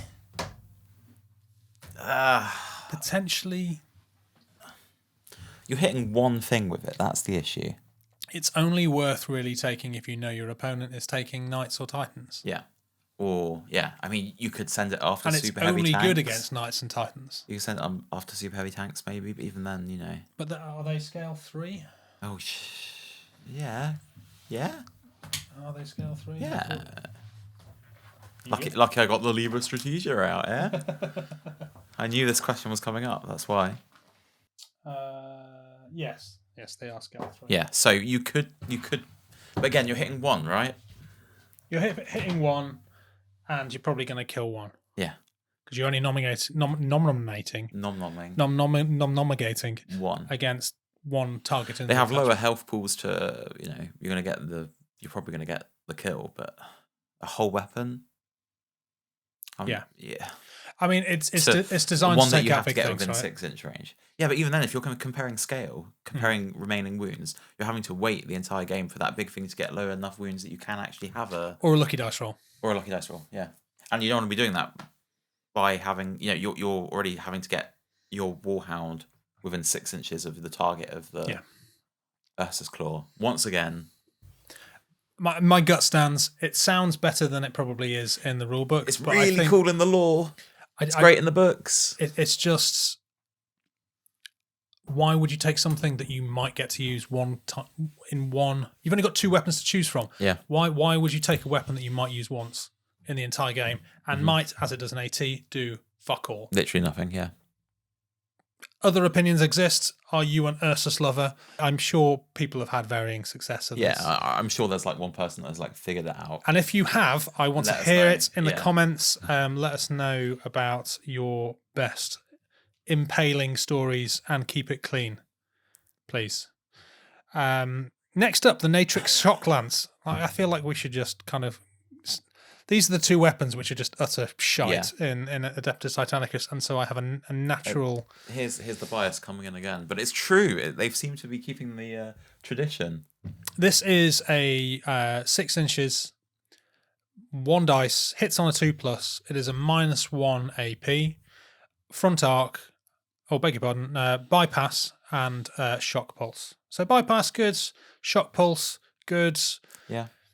Means they're only firing one weapon. Take a direwolf. Well, yeah, it just... Yeah. Yeah, I mean, obviously don't get a bypass on the neutron weapons. No, but 6 inches... Again, it's a weapon that you're going to use once in the game. It is only really... The only reason to take this is if you're going to fire it against a Titan. If you are going to shoot it against anything else, then you take another detachment. You take a Saber, you take a Valdor. Anything else with Shock Pulse will do it better than this 6-inch travesty of a... No. Yeah. No, thank you. No. Graviton Eradicator. There's a lot of weapons on here. Yeah. 30-inch range. It's a long card. It is. 30-inch range, 2 dice. Obviously, it has the special to hit and -2 AP. Front arc, Demolisher, Graviton, Pulse. We like Gravitons. These are the ones which hit harder the more armoured things are. And with the Demolisher rule, that's going to be very good at taking out buildings. Yeah. Especially kind of really hardened buildings like fortifications, which have a 2+ arm save. So... Yeah, -2 though is kind of. It's not going to do a lot. It's a Warhound weapon, right? But even so. Yeah, I mean that'll be good against some Civitas Imperialis buildings, and then you're going to be hitting on 5s because they're to hit is 5+. There's probably a thing about shooting gravitons at buildings which I'm forgetting. I think is it +1 to hit or something. Oh yeah, hit structures irregardless on a 3+. Right. So that's not too bad actually. And ignores modifiers to the hit rolls. And the structure suffers D3+1 wounds. So that's actually very good at taking down. So even on a -2, the D3+1 wounds does make quite a big difference there. And you have 2 dice as well that you can hit with. So I think it's not probably the better option for taking out buildings than the Incisor pattern Melter Lancers. Yeah. Because you have that 30-inch range. I mean, it's literally built for destroying buildings as well, right? Like every rule seems to be kind of confirming that. Then we have the Conversion Beamer Dissolutor. 3 weapon profiles on this. We have a 6-inch, a 6 to 18 inch range version, and a 18 to 35. So nice maximum long range. Let's start with the long range. No, let's start with a short range because they're worse shorter, aren't they? The Conversion Beamers. 6 inches, 2 dice, hits on a 4+ -2. Yeah, it's okay. Hurts everything. 6 to 18 inches, 2 dice, hits on a 3+, -3, and Demolisher. So this is getting better. Yeah. And then your 18 to 35, 2 dice, hits on a 2+, -4 AP, Four. and Demolisher. So if you wanted to take like a bit of a bunker buster setup, then maybe the Graviton paired with the Conversion Beamer might be a nice way of doing that. You're getting the bonus to bonus wounds on the Graviton, but you're much more likely to do the damage on the Conversion Beamer. So yeah, those are all the weapons for the Warhound. That took a while actually to get through all of that. Yeah, that's a list. Yeah, so there's so many options here for the Warhound. For me, I feel like, what do you reckon? Conversion Beamer feels like a solid shout. The Swarmer missiles feel like a solid shout. I think I take those over the Vulcan. I really like the Incisor, Melter Lance, and the Inferno gun. I think that would be a really like a little fun, short range, short range Warhound. You literally just stick it in there. It has everything to deal with any target it comes across. Essentially, Yeah. If there's infantry around it or in buildings, the Flamestorm will take care of that. If there's a building or a heavy armored thing that it wants removed, it's got a Melter Lance for that as well. A couple of those storming through a densely terrain packed board could be quite terrifying. Yeah, for sure. So those are my standout, I think. And yeah, if you just build like a long range one, swarmers and your kind of choice of punchy weapon, hell yeah. So for 350 points more, you get access to the Direwolf. Yep. So the Direwolf comes with Ardex Mega Bolters and a neutron laser or a volcano cannon or a conversion beamer. He says, throw it at me. Yeah. Throwing it. Take us through as you got it. Okay, so the Direwolf Heavy Scout Titan has a 7-inch movement. Has a save of 2 up, so again common with all the Titans bar the Warmaster. A CAF of +10. And 5 wounds. So identical in all respects then up until that point as to a Warhound. Warhound, yes, exactly. It is essentially a Warhound chassis with a big gun on its back. And speaking of its weapons, neutron laser. Special, what's its special abilities? Oh, yes. Agile. Yeah. Infiltrate. Yeah. Very cool. And void shields too. So the infiltrate, obviously, if you're players of AT, having a Direwolf kind of pop up on the side of the board and shut down some Titans is a common, or now in AT, charge your Titans and eat them with corruptions is something you should be very, very used to. So this is essentially your scout, your sniper, your flanker, someone that crawls into the board, posts up somewhere and starts causing some real issues for enemy heavy armor. So yes, you've got the neutron laser. A 38-inch range weapon. Yeah. 1 dice, 4s to hit, AP -3, arc front, a standard, and the shock pulse trait. So we're going to have a lot of fun against enemy Titans. The 1 dice is a bit rough there. The 1 dice is very rough on a 4 up to hit. Yeah. Are they trying to? It doesn't seem like too much of an. I don't feel like shock pulse should be nerfed that much for the 4 up. On a Titan weapon as well, like 4 up with a 1 dice does feel a bit rough. It's a bit mean, isn't it? Your shock pulse is a powerful, trait to have, but again, there's other ones. There's so many other platforms with shock pulse that deliver it so much better and cheaper, much cheaper. Yeah. Which you could probably infiltrate as well if you were things like, I don't know, Raven Guard or Alpha Legion, have the ability to, or even I think the Dark Angels have an ability to push things up quickly up the board. So all of a sudden it's going to be, close or the equivalent of an infiltrate special rule. Like that feels a bit rough. A little bit. And you're taking the Direwolf for the big gun on the back, and for the big gun on the back just to be that. Just take a Warhound. Yeah. Or spend more and take a bigger Titan. You also have the Volcano Cannon, almost always the better option in this situation. 70-inch range, an actual proper sniper there. 1 dice, 3 up to hit, a little bit more reliable. AP -4, and Engine Killer 2. Arguably, I think just better. I mean that you would completely just disregard the infiltrate, wouldn't you? At that point, you would just stick it at the back of the board, hide it because it's obviously can hide behind a building and just shoot things. Absolutely. From that sort of slightly hidden vantage point. Yeah. We had this conversation in the last podcast, I believe, when we were talking about the falchion versus the shadow sword. The shock pulse versus engine killer. That your shock pulse is going to be better at taking out the void shields, but when the void shields are down, the engine killer really comes into its own. And especially now when there's more super heavy vehicles out there, I think that has a better place because you are going to be able to snipe a super heavy vehicle with no voids. Exactly. I think and the 3+ as well. Okay, it's still when you're rolling one dice, It's still pretty rough, but 3+ is fine. Like happier than 4+. Yeah, that's kind of we're kind of used to a 3+ to hit, right? Space Marines, most Titans are a 3+. Like Space Marines normally hit, right? Yeah. So that's. I think the volcanoes are becoming more and more relevant as this game has more things released for that can die to the engine killer. Yeah. Absolutely.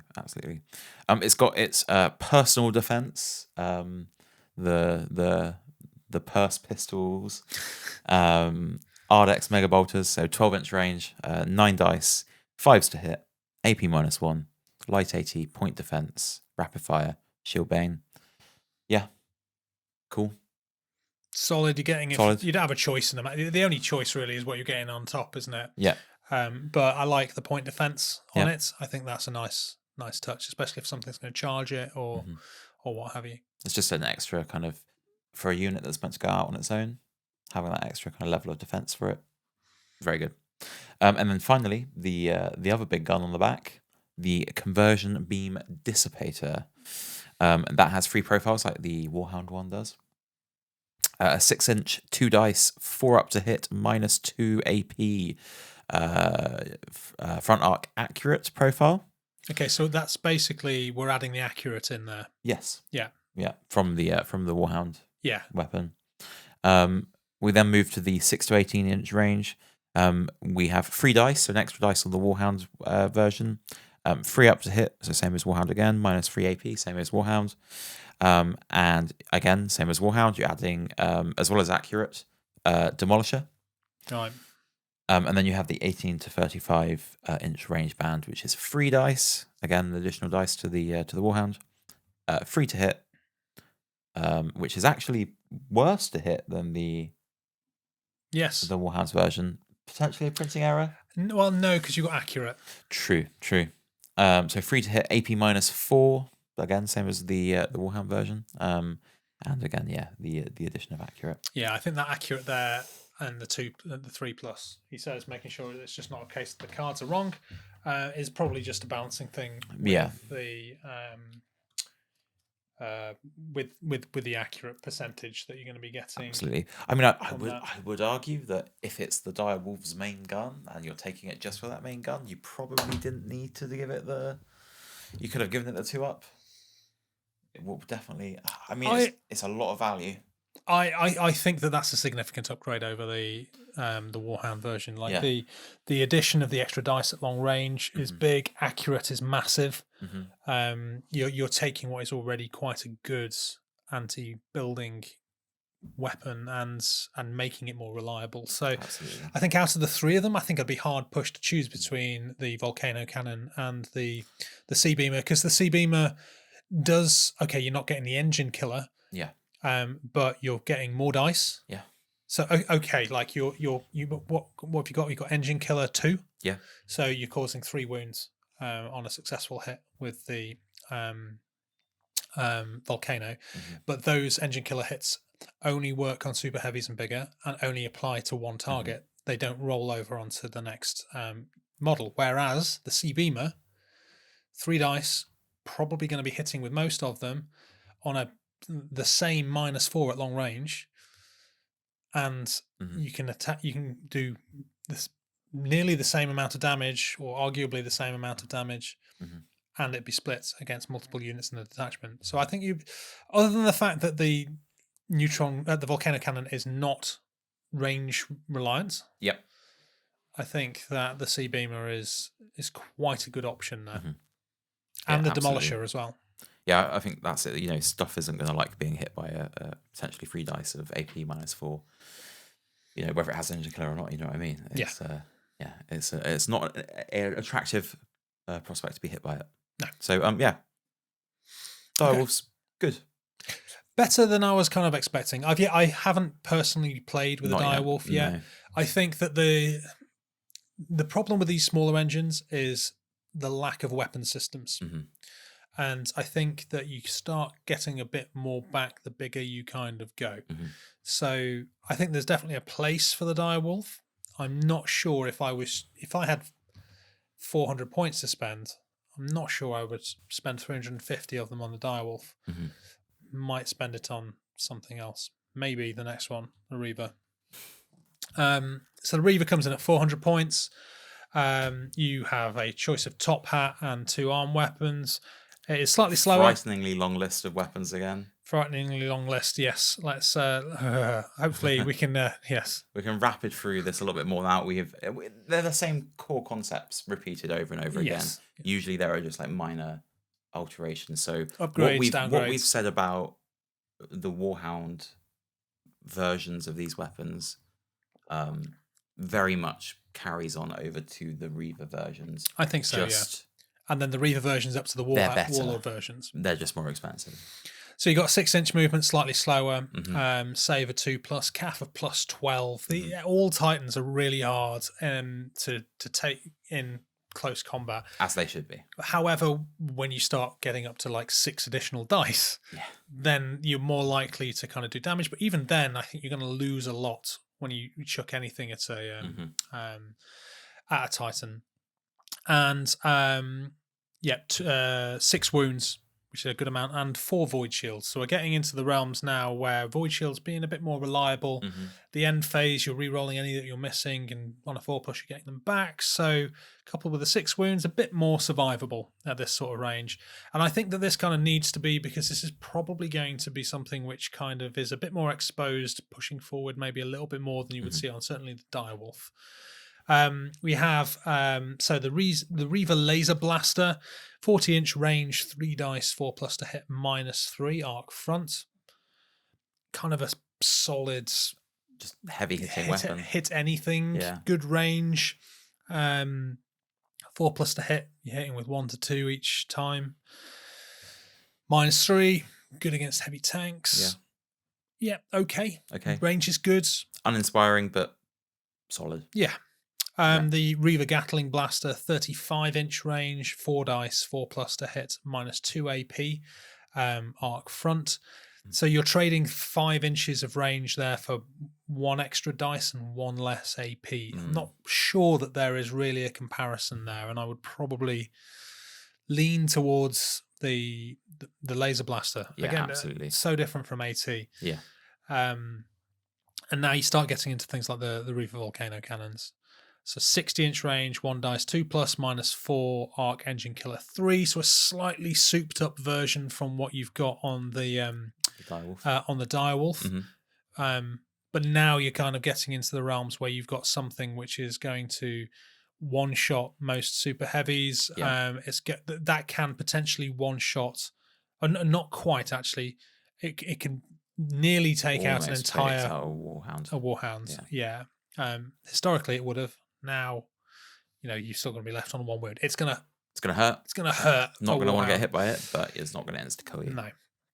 Then you've got the Reaver Melter Cannon. So this has 2 profiles, one at 14 inches and one at 8 inches. So the 14 inches is 2 dice hitting on a 4 -3, and that has front arc, anti-tank, and demolisher. And then the kind of fusion element of melters comes into its own at 8 inches, 2 dice, 3+ to hit, -4 AP, front arc, anti-tank, demolisher, engine killer 4. So this is a lot better, I think, than the Incisor Pattern Melter Lance, just because you've got that extra bit of range. I think you've got the extra... no, it's the same range, beg your pardon. It's got a slightly better, shorter range. You've got more dice. and obviously your Engine Killer 4 instead of Engine Killer 2. So Pretty scary. pretty scary, but again, King in 80, and I'm not sure is Got to be up close with it. That's the only thing, right? For the for the same cost. Well, everything's free, right? There's no different costs between guns and. No. I mean, I'd Just rather pick have the a best. volcano cannon, right? Yeah. So far, that's still winning for me. So far, I think the combination of Volcano Cannon and Laser Blaster feels quite good. You've got the Laser Blaster, can take out some shields. You've got like the Volcano Cannon that you can use to, kill it. Well, everything can kill everything at that point.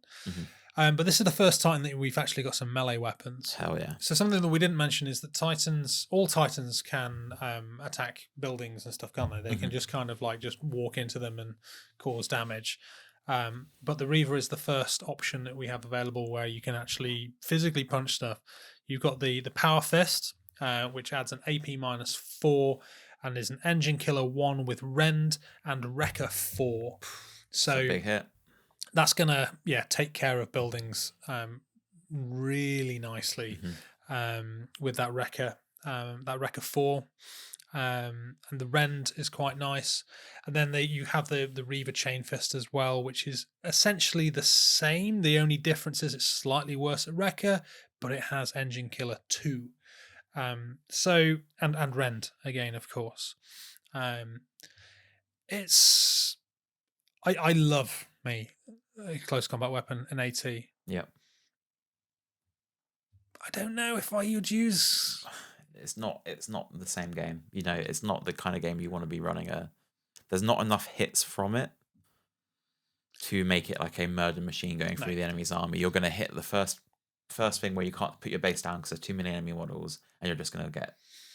Saying that though, stuck. With a CAF of +12 and Rend. Yeah, sure. You will be able to walk into formations and mince them. I just don't think you'll mince them quickly enough to make back the points. Potentially not. You have spent on getting a whole Reaver Titan. Yeah. You will be wanting to get this into melee with big stuff. Or melee with anything, really. It's going to rinse most wins. things. Yeah.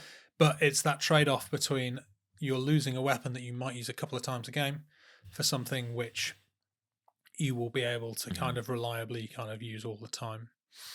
And then we start moving on to the top hat versions, and I believe that most of these are largely the same as what you see on the Warhound.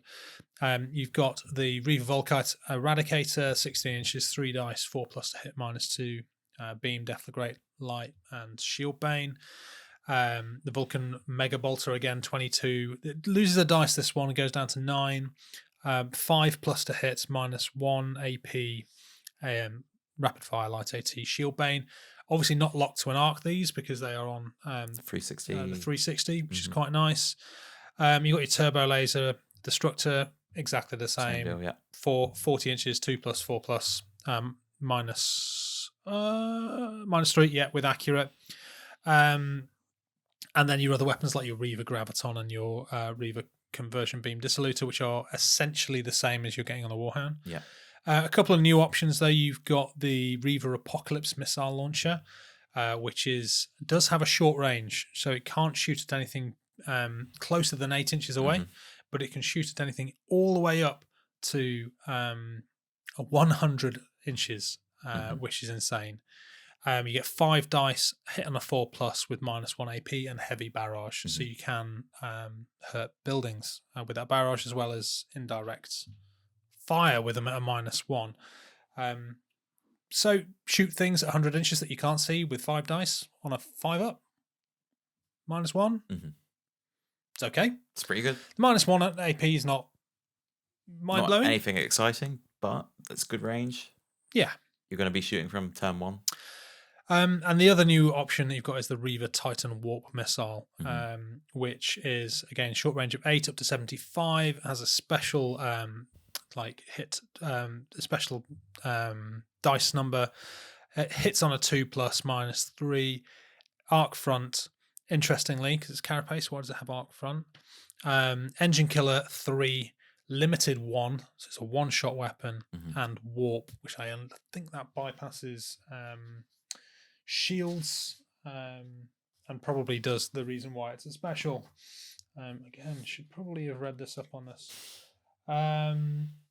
You roll a number of dice equal to the number of models in the detachment which are visible to the firing model and within range. Titans cannot split these dice across multiple detachments. If targeting a knight or titan, then dice is equal to the number of remaining wounds the target has. So this will, in addition, it bypasses all shields, armor saves, cover shields, invulnerable saves, ion shields, void shields, bypasses everything. Yeah. So it's going to hurt when it hits, but you're only getting one shot. The Um, golden bullet. yeah. I mean, that's going to be quite good against your big boys. Oh, yeah. You know, where they've got 8 wounds, 8 dice, hitting on a 2+, -3, bypassing their shields. Pretty scary. It is limited one, but that is quite upsetting. So maybe there is an option. There is a world where you would take a Titan warp missile. I think it depends on if you know you're going to be coming up against a force which has got lots of Titans and super heavies, or I mean, suppose you're doing it against an attachment, right? There's 10 models in that detachment. That's 10 dice. You could basically, ignoring cover as well, there is that unit of Terminators, which is garrisoning a building. Yep. There's 8 of them in there. 8. 6 of them are now dead. Yes, it's good. I don't know what my preference would be there. I don't think I would take one. No, I think it's fun. I think maybe it's a good one if you've not built it as a. I mean, here's the thing: you're kind of building Titans as heavy hitters, right? So, if anything, your top hat for your Reaver is going to be stuff to deal with chaff and bits that will get in the way. Whereas your main kind of arm guns are going to be your big AP -3 hits, but the potential kind of one-shot power from warp missile is not something you can really ignore. And if nothing else, it's going to do a significant amount of damage to it, which means that later on it's going to be easier to take care of. Yeah. I just feel like if you know your opponent's taking Titans, it's a no-brainer. I think that there is a place where you take that. If there's a chance that they don't, then you might get more mileage out of something which might kill that unit of 8 Terminators and kill something else with the Apocalypse missile launchers and its 100-inch range. So it kind of the reason that I'm hesitant about it is I often go for, I don't like things where you're limited. I like to be able to shoot something all the time, and it feels like that one weapon is costing you a portion of the points of the Reaver. So, yeah, if you were playing Titan Death, no brainer.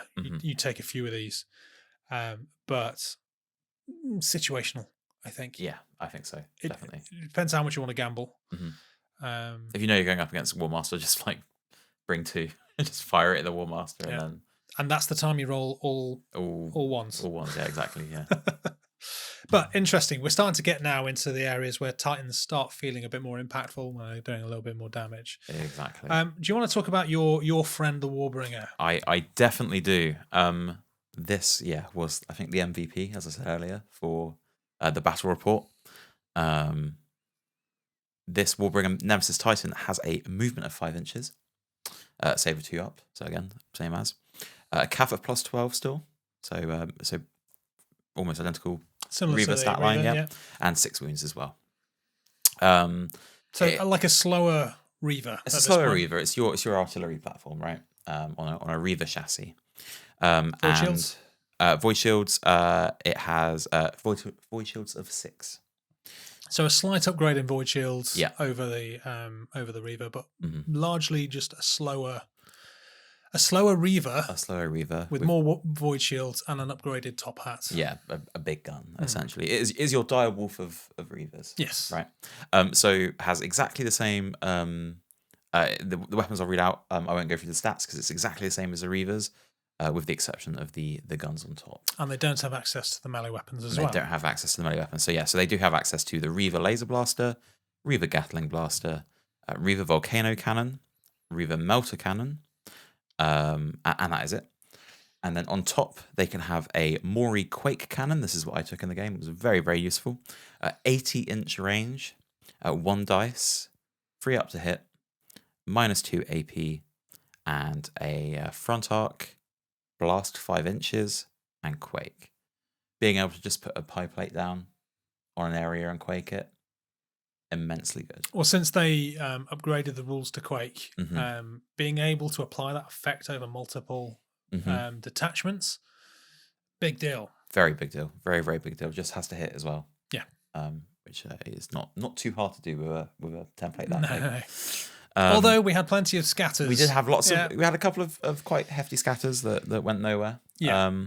That is the one downside to any weapon with a template is you have to scatter it first. And although, you might hit and you might go where you want it to, there is a chance that it just ends up going completely away from where you want it to. Absolutely.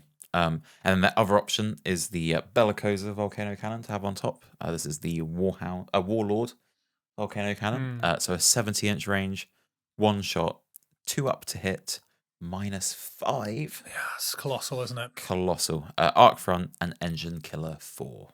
So -5 means that anything with a 2+ armor save isn't getting an armor save anymore, is it? No. So that's massive for killing Titans. It is a Titan massive killer. For super heavies, anything like that, because you're just going to remove them straight off the board without an armor save. Actually, I think the only thing that is getting an armor save is the Warmaster Titan, which we'll come to in a minute. Yes, exactly. And then they have the defense weapons. These are the usually automated weapons that are on the Titans. So you have the Ardex Defensor Mauler Bolt Cannon turrets, 8-inch range, 5 dice, 5 up to hit, -2, light AT, and point defense. So like super heavy bolters. Super heavy bolters that are just there to keep stuff away from it as it shoots its big guns. And then it also has its anti-air air batteries placements. The Anvilus pattern defense batteries with 20 inches of range, 5 dice, 5 up to hit, -1, point defense, and Skyfire. Yeah, so that's a nice upgrade to have. Protect yourself from flyers, because quite often people will use flyers to take out void shields or even start chipping away at Titans. Puts that area of denial in, and you don't have to fire it at the sky either. Just because it has Skyfire doesn't mean you have to shoot it at flyers. So it's another weapon you can use again to fight against, light up vehicles or anything else. I like the Bellicosa. Yeah. I think I agree with your choice though in your game, and I think that the Quake just adds more to the game. Like you're adding more just wider impact, not just beyond actually causing damage. You're impacting the game in other ways with those minuses to hit, with that reduced speed. Like it's a real control weapon. I think in a normal game of LI, absolutely, I think that's the one to go for, right? I think if you know that your opponent's going to bring a lot of Titans, again, Titan Death, having 3 volcano cannons on one of these is quite funny. Yes. And you're not going to, there's no heat. So you're just free to be ridiculous. All volcano, all the time. All the time, yeah. And it would, my God, it would hurt. Yes, it absolutely would. So, yeah, no, I think definitely the Mori Quake is I think the route to go probably a lot. And then the arms are pretty much your choice. I went for double volcano for mine. Which were very good, very, very useful. I suppose the other option is that you would take something like Gatlings or lasers on your arms, and then maybe you would put the Bellicosa on top. Yeah, that feels like more of an anti-Titan anti-tank build then, because I feel like even if you're going to argue that like, oh, okay, we want something that's going to deal with like the heavier tanks, heavier armor and enemy, I still think the 2 Reaver Volcanoes are actually plenty enough to do that. And actually just the 1 shot from the Reaver cannon isn't as good as 2 shots from Reaver Volcanoes cannon. So I think there's a lot of room. These are very much Build-A-Bear workshop models here. You can kind of suit them to kind of whatever use you want to give them. How much were they again? So 525 points. Yeah. So you're talking, what was that? 75 points more than a Direwolf. Well, no, you're talking a lot more than a Direwolf. Oh no, sorry. You're talking 125 points. Yes. More than a Reaver. I can't do maths. Yes.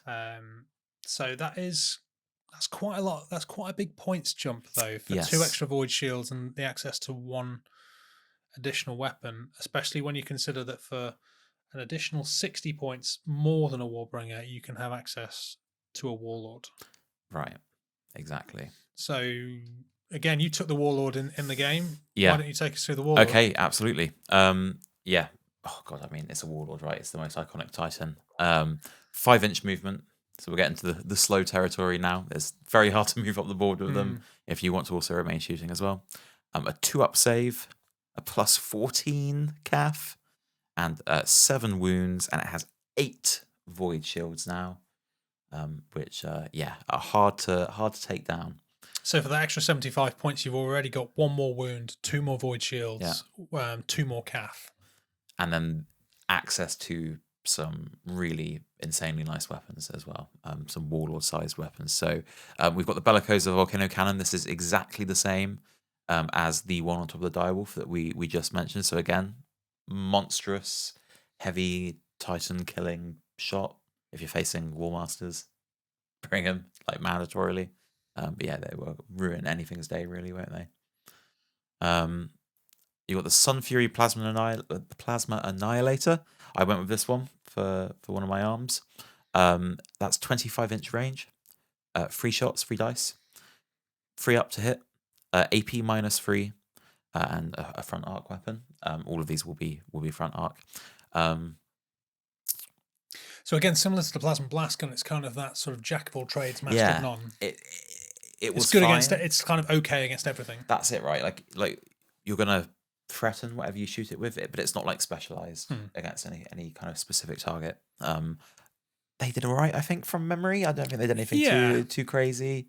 Did a bit of damage maybe to your Kratos, but definitely didn't wipe them out. Maybe killed a bike or 2. Yeah. Then we have the Macro Gatling Blaster. This has 35 inches of range, 5 dice, 3 up to hit, -2 AP, and rapid fire. This is the other arm weapon I took. I think that was a little bit better. The extra dice felt a lot nicer. I feel like the extra range, the extra dice, the rapid fire. Okay, you're sacrificing 1 on your minus to your AP, but I feel like that I felt like that did a lot more work. Yeah, you could threaten more. Yeah. You're doing decent damage against most things because you're talking about Kratos is going down to a -4 and hitting them more often. Sorry, a 4 up to hit, 4 up armor save. Yeah, and it's getting hit more often. Yeah, exactly. And you only need a couple of fails, and that's it. It's the model dead. But then on the also, if you shoot, Predator squadrons or something like that with lots of less armored but still threatening tanks, 5 dice makes that you don't feel as bad firing into them if you need to as well. And when you've got 5 dice as well, you also now have the option that you can use that split fire ability. Absolutely, yeah. And start moving, 3 against that, 2 against that. Yeah. Got a bit of rapid fire. As long as they're close together, absolutely. Yeah. Yeah. There is then also the option to take the Mori Quake Cannon as an arm weapon. Again, this is identical to the one on top of the Warbringer. If you want to quake something, I don't necessarily think it's the best weapon for on top of for a Warlord arm. I could maybe be convinced. It doesn't have the same negatives that it does in Adeptus Titanicus. The question that I've been wanting to ask you is, for 75 points more, can you not build a better version of your Warbringer? Yeah. For those points, you could take your Mori Quake Cannon. Yeah. You could take a Bellicosa Volcano Cannon and your Apocalypse missile launchers or something up top. Yeah. And you've got that might be a better fire support than the Warbringer. You've got a lot of options, a lot of long range. Don't know. Maybe something. I mean, that's again another backline kind of thing, but I can see that doing. I mean, it's a lot of damage. A stronger platform as well, for sure. Maybe it is the Warlord worth looking at for for your kind of like, if you've got 75 points, if you've got those 75 to points spend between which the I feel like I kind of would make 75 points to upgrade a Warbringer to a Warlord. I think the extra 2 shields is massive, and the extra wound as well, extra calf. I know there's a strong case. There's I think few downsides. Yeah, absolutely. Okay. We then have its melee weapon, its only melee weapon, the Ariok Power Claw. This actually has a gun built into it as well. it has the Mauler bolt cannon or whatever it's called, isn't it? I believe so, yeah. It has an 18-inch range, 8 dice, 5s to hit, -1, light AT, rapid fire, shield bane, gun mode. Nice. It's nice to have a bit of range Bit added of shooting to a melee weapon. Yeah, 100%. I really wish I did that on Titanicus, actually, to have that little. Well, it's on the model, isn't it? They've just never done anything with it. Never added them. And then you have the melee version, which is -4 AP, engine killer 1, rend, wrecker 5. Yeah. So again, get out of my way buildings. Yeah. And everything else that isn't a Warmaster, essentially. Yeah. Very, very scary weapon. But you got to get it in combat, and with that 5-inch move, yeah, pretty slow. Exactly. The gun is kind of softens it a little bit, but not really that much. It's not a very good gun. It's just a nice extra, isn't it? Yeah. Okay. Next we have a Volkite Destructor, 16-inch range, 4 dice, 4 up to hit, -2 AP, and that is with beam, deflagrate, and light AT. And does it only have normal beam? It doesn't have heavy beam at that level. No, it has just normal beam. Struggling to find an application there really for that one. I feel like I would. If you're going to do beam, take it on a 300-point Warhound or something. Right. It's not exactly that exciting, really, is it, for a Warlord to be using? Especially at that range as well. I mean, again, slow. You got to get within 16. Although things are going to push towards you, it doesn't leave you with that much option. No, exactly. My personal favorite, I think one of the MVPs of the battle report, the Apocalypse missile launcher. Yes. Top hat for them. 8 to 100-inch range. 10 dice, 4s to hit, -2 AP. No, -1 AP. Sorry, and heavy barrage, so you can target stuff that you can't see. And hurt buildings. Which is potentially quite huge for the less armored buildings. I think -1 against some of the heavy armored buildings probably is not going to do a lot. But for the less armored buildings, you're starting to kind of, with 10 dice, it only takes a couple of failed saves for a building to collapse. Yes, absolutely. So there is definitely room for it there. But even just firing at most targets, again, it's keywordless, which in this game isn't a bad thing. It is threatening to all targets. -1 is nice to have on 10 dice. You're going to get a lot of hits in on a 4-up as well. And there was that spectacular roll that you did. Oh, and followed by a spectacular save that I did. I won't spoil it too much, but it's very satisfying when you roll 10 dice and hit with most of them. We should have bought lottery tickets because the probability of both of those rolls happening sequentially was insane. Yeah. Yes, the power to upset a lot of things on the board. Absolutely, yeah. The other another top hat option: paired Gatling blasters, 35-inch range, 8 dice, 4 up to hit, -2 AP. That's it. Solid. Yeah, I mean, 35 inches is a good range. Yeah. Sort of similar to what we were saying about the ARM loadout version. Very scary for tanks again as well, having those extra dice. I think it's probably split fire options. Yeah. I don't know whether I'd still prefer the -2 is nice. Do I still prefer the extra range and extra dice on the Apocalypse? Maybe. I think it all depends on what you're doing with it. Yeah. I think like a long range Bellicosa. A penny for every time we've said this in this episode. A lot, Bellicosa, Mordyquake, APOC feels quite good. If you are synergizing all of your weapons to be around 35 inches, do it. 100%. I think that, I can imagine a porcupine loadout being quite scary on one of these with all Gatlings all the time. Actually, that would be, Jesus, that's what, 20... Yeah. 36 shots. Yeah, and what is it? Minus Minus 2, is it? I think what was it on 26 shots. Yeah, -2 with 5 dice and rapid fire on the big one, and then you've got that's a lot of dice. a lot of dice, a lot of -2. That's a lot of -2 dice. It doesn't take many to kill most things in the game. Fail. And I think we're seeing here, aren't we, that the bigger you get, the more kind of impactful the weapons are, as you expect they probably should be. But your lower chassis kind of are geared towards more kind of light AT or low dice, and then by the time you get up to like your warlords, you're talking things which can really cause a lot of damage, and we'll be taking detachments off at a time. 100%. Another top up option we've got is the paired turbo laser destructors. So this is 5 inches more at 40-inch range, only 4 dice, however. Force to hit -3 AP, and with accurate as well. Okay, so that's just standard turbo laser, isn't it? Yeah, this is like the kind of like, again, the scaled up equivalent turbo laser. You're getting a punchier hit, slightly less dice. Again, fully dependent on what you're wanting your warlord to be. Vulcan Mega Bolter Array, again, very, very similar to normal Vulcan Mega Bolters, but just more dice. 22-inch range, 20 dice. That's insane. 5s to hit, -1, light AT, rapid fire, shield bane.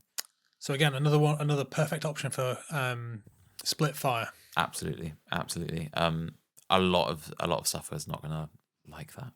Infantry are gonna not like it. Light vehicles are very much not gonna like it. And with 20 dice, you could comfortably be firing into cover or firing into buildings, and even on the negatives to hit, you're going to walk away with a few hits. You're going to be getting 6s, and you're going to be getting exploding 6s. So you just weight of dice, death by a million cuts. They're very, very scary. Shorter range, but do you trade 20% of the maximum range of Apocalypse missile launcher for double the dice? Again, I think that if you're doing close range or short range or long range, right? Yeah. Where are your synergy? Are you losing? You got to ask yourself, how many turns of shooting are you losing with the 20-inch range? Yes. Are you making that up with side the to 20 side? shots? Side to side? Normal kind of width game. 10-inch deployments on both sides. Yeah. You move, they move. Yeah. You might probably have somebody in close range in turn 1. Definitely by turn 2. Yeah. You'll have an option. Whereas, with the Apox, you can shoot whatever you want, whenever you want, even if you can't see it. Exactly. So, yeah, that's the big difference there, I think. Okay, and then we have paired laser blasters, a fan favorite from AT. Yeah. 6 dice.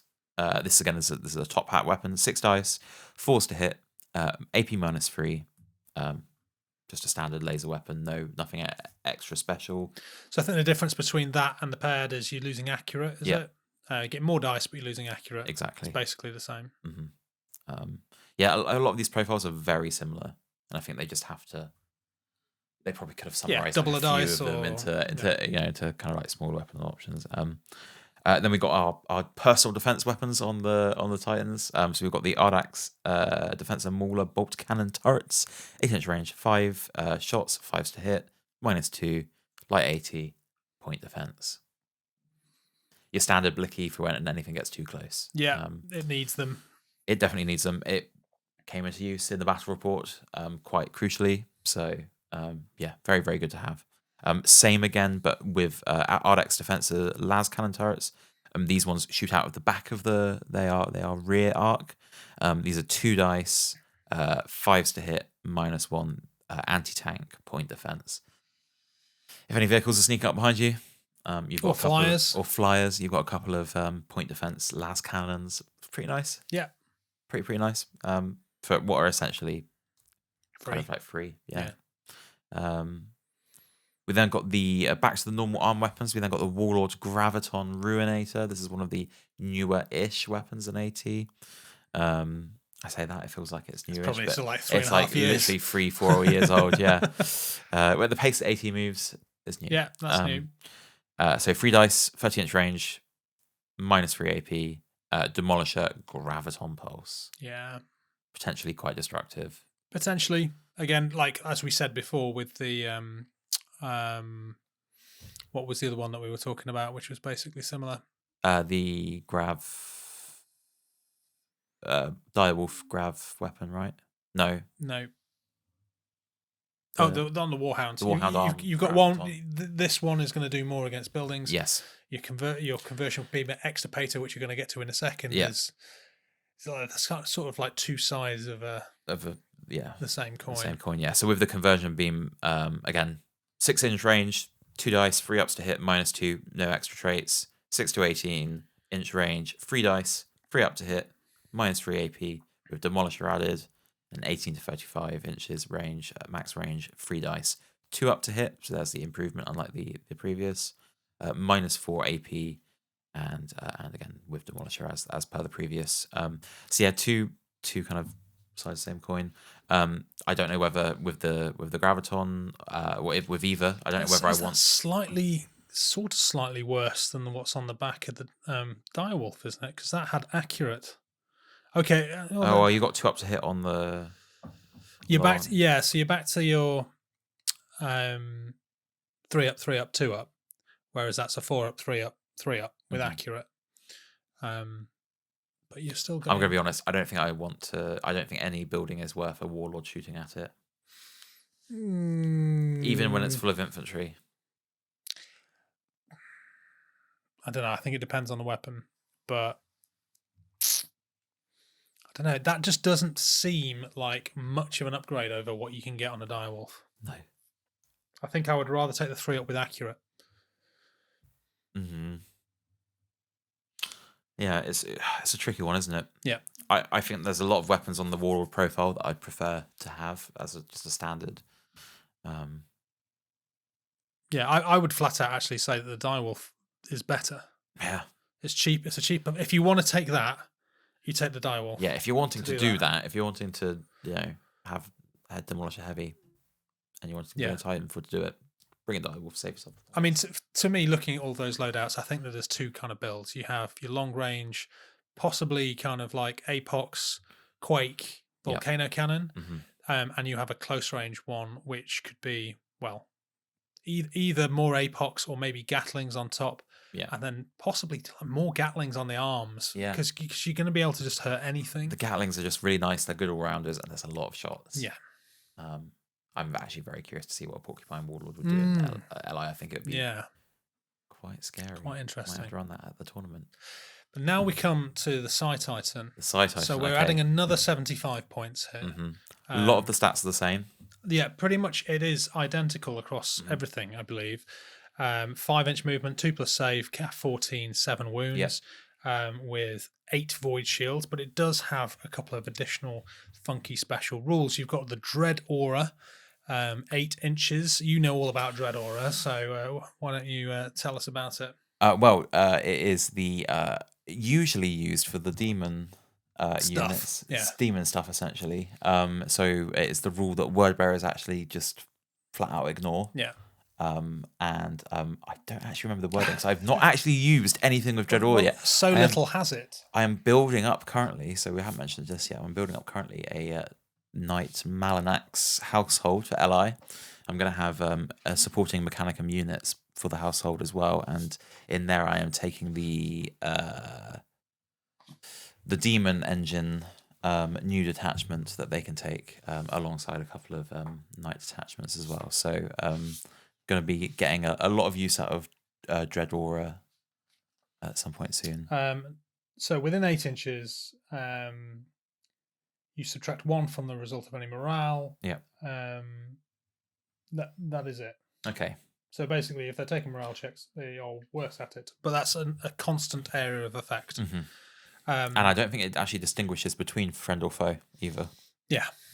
Which is very important to know. Yes, it affects friendly and enemy detachments. Mm-hmm. Loyalist, so you have to be a loyalist to take this. As it should be. Yeah. Necrotechnica. This is really interesting. You basically can restore lost wounds. So I think it's like 5+. You roll any lost wounds and you can get your wounds back, which is pretty nice on a Warlord. But the main thing that separates the Warlord from the Warlord Sinister Psi Titan is it has access to psi weapons. So as standard, you are it comes with like a power fist, a Sinistramanus Tenebrae psi weapon. The left hand of darkness is what it's like known as. Cool, yeah. And it has other psionic abilities that it can use as well. Other than that, it has access to every other weapon. So you can't replace the Sinistramanus Tenebrae. Very good. But the claw you can replace with any other Warlord weapon.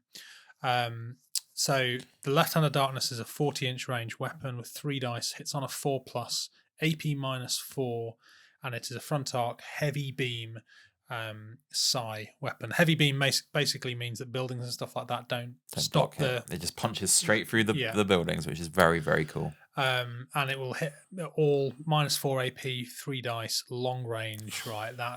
You're just going to be like lasering stuff. Yeah. Very, very nice.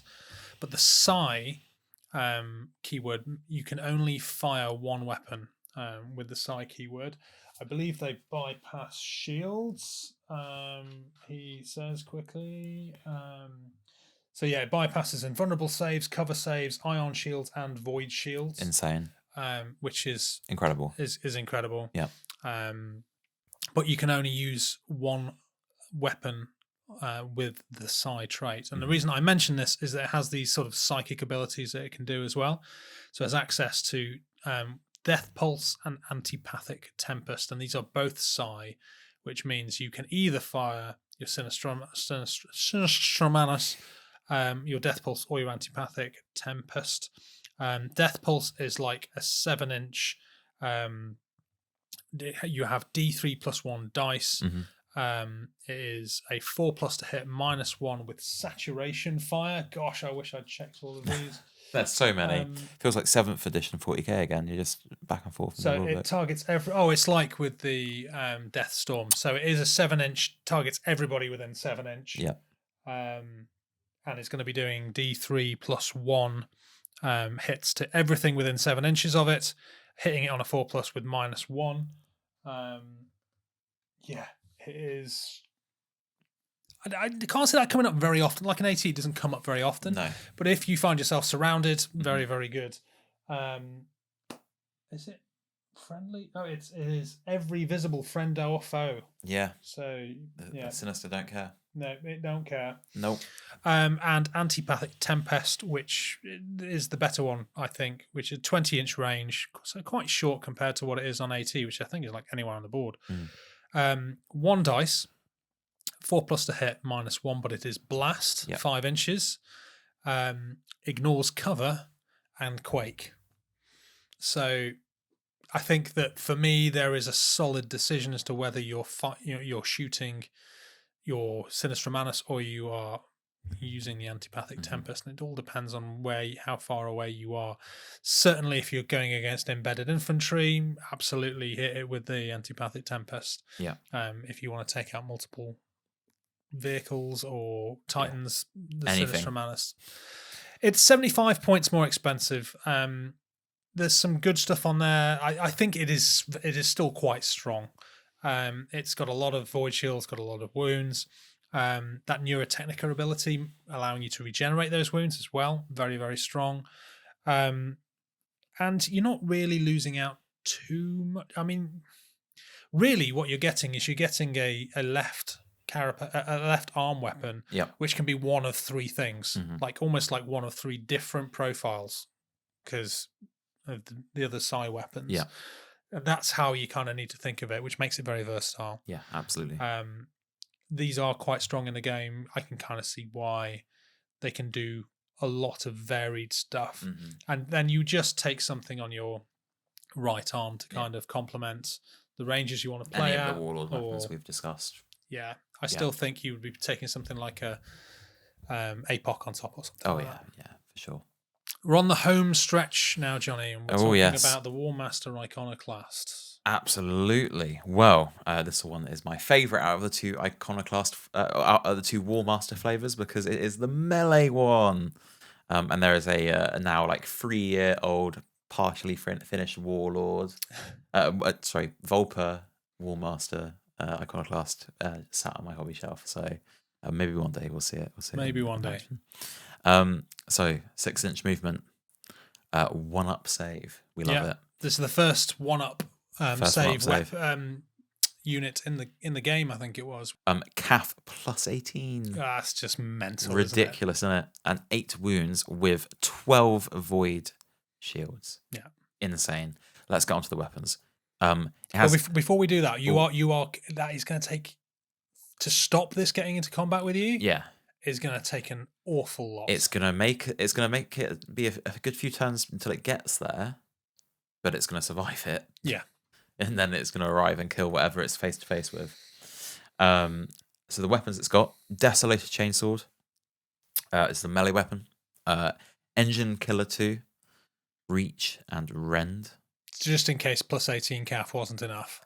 Apparently so. Now you're doing that with what? 3 dice? Is that with Rend? I'm not sure what you would have to roll because it caps out at a plus 6 extra dice, doesn't it? You would. I'm not sure what you would be able to take against that, which would actually cause it damage in close combat. I think it'd have to be another Iconoclast. Yeah. You then also have another melee weapon, the Curious Siege Drill. This has an AP of -7. Oh, it's mental. With Rend and Wrecker 8. No wall, no defensive formation, not a single piece of scenery. Hell, it's going to break your wooden table IRL in half if it hits it. This thing is a terrain destroyer. Well, you would hope so with a name like the Krios Siege Drill. I mean, it's going to create a hole in something, right? Yeah. Very, very nice. I think in the mission that we played would have been very good. Very, very good if it got there. We then have this is the top hat weapon, if I'm not mistaken, the Cruciator Gatling Array. Yes. 24-inch range, 14 dice, 5s to hit, AP -1, light 80, Shield Bane, Shred. Wow. Some real. I mean, those are just like a jumped up Vulcan Mega Bolton array, right? Extra dice. Shield Bane and Shred is crazy. It loses out on the Exploding 6s. But I don't want to be getting shot by that. As like very good at void shields then. Yeah. Yeah. Yeah, absolutely. Yeah. I like it. We have then the Kyrus Grav Imploder. This is the alternate build option for the Siege Drill. Yeah. This does have a range of 6 inches with 2 dice, a 3-up to hit, and a -3 AP, and this is the shooting profile. And then that has Demolisher, Ignores Cover, and Quake. Right, nice. Very nice. Again, another just building destroyer. This is the just a bit short ranged. Just a bit short ranged, but it has a melee profile, which is -5 AP, Rend and Wrecker 5. So you're trading kind of the heavier Kyrus Siege Drill hit with a little bit of range. Yeah. Potentially. So possibly the better compromise in most games of LI. I think so. I think it's going to be hard to keep stuff in combat with you as well. Yeah. So I think being able to still shoot it is most games you're not going to be fighting against like lots of big walls and all of that kind of stuff. It's mostly going to be a kind of Civitas Imperialis and that sort of stuff, isn't it? Yeah. So a minus, what did you say? 5 is perfectly healthy. Mm-hmm. Exactly. We then have the shoulder-mounted guns. And these are all the same as the... These are exactly the same as the Warhound versions. Yeah. So you have the options of Plasma Blast Gun, Vulcan Mega Bolter, Turbo Laser Destructor, Inferno Guns, and that is it. And then there is also the option for the Apocalypse Missile Array on top of that as well. I think that is slightly different, and I think there's a Melter version which is slightly and there's a different multi-cannon version as well. Yeah. So the Apocalypse Missile Array is 8 to 100 inches. It's 4 dice, 4s to hit, -1 arc front heavy barrage. So it's just a stripped down Warlord Apocalypse missile launchers, right? And then the melter cannons, again, the other shoulder mounted weapon. 2 profiles, depending on how close you're getting. So again, normal melter thing. 14-inch range, 2 dice, force to hit, AP -3, anti-tank demolisher. Or the closer range, which is 8 inches, 2 dice, freeze to hit, -4, anti-tank demolisher, and engine killer 2. So similar to a normal melter cannon. Very similar to a normal melter cannon, but these are just auxiliary cannons on their shoulders. So quite nice for the melee flavor of Warmaster Iconoclast, Warmaster Titans. You then have your usual Ardax weapon array of bolt cannon turrets and las cannon turrets, which I believe are completely identical. But then there is also Ardax Defensor bombard turrets. They come with fucking mortars, essentially. Yeah. 15-inch range, 4 dice, 5s to hit, -2, AP, barrage, light AT, and ignores cover. So again, just a nice little bit of sprinkling. Well, it's this or the Anvilus, isn't it? I think. The Anvilus defense batteries, which are your Skyfire ones that you have on top of the Warbringer as well. See, I do like the ignore cover on the mortars, but I feel like in most cases you're going to want to take the Skyfire just so you've got a bit of defense against flyers, because flyers do exist in the game. This thing's going to be going straight down the middle, so you're going to have you're going to project kind of like a web of don't fly near me or I'll shoot you out the sky. And I think my gut as well says that you're so close ranged on everything. I think I would be wanting the turbo lasers or something like that with a longer 40-inch range. So while you are moving forward, although you're probably going to be marching, aren't you? You're going to be marching. I reckon. I'm. The Inferno guns could be pretty funny. Could be. Or the Melter as well. The Melter seems exceedingly strong. Again, are you needing? It's a one-trick pony, isn't it? Right. If you can't get it into combat, then it's a lot of points. For 850 points. Yeah, exactly. When you have which segues us on to the potentially better option. Yeah, the final Titan, and we have finally got there. Long old episode today, but I've really enjoyed this discussion. Oh yeah, definitely. The regular Warmaster Heavy Battle Titan at 850 points. Pretty much exactly what you said there. Mm-hmm.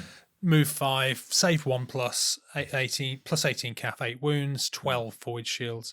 The main difference between the two is instead of the Cruciatus and the 2 melee weapons, you have 2 Suzerain class plasma destructors and a Revelator missile launcher. Mm-hmm. So the Suzerain class destructors are split profile. They have a short range and a long range.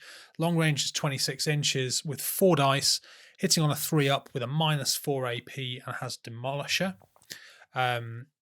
Pretty good, not a bad dice roll. It will hurt pretty much everything. And then at 16 inches, you lower the dice down to 2, but then you're hitting on a 2+ and you're adding Engine Killer 2 to that profile. Mm-hmm. So, like good, reasonable ranged weapons with a healthy dice pool, hitting on a reasonable amount, big -4 AP. It's going to be very good against heavy tanks and other Titans when you get close up. And having 2 of them, both with Engine Killer 2, if those voids are down, then that's some big hits. Not quite as good as being hit by a. Actually, probably works out better, doesn't it? Because of the 2 dice, and you've got 4 of those to throw than 1 dice of a volcano cannon on both hands. Yeah. Maybe similar or about the same. And then the Revelator missile launcher on the top as well, 40 inches, dice 2, 4+ to hit, -2 with blast 5. That 2 dice is pretty nice really on the blast nice 5. For a blast weapon. I feel like we forgot that it had blast 5.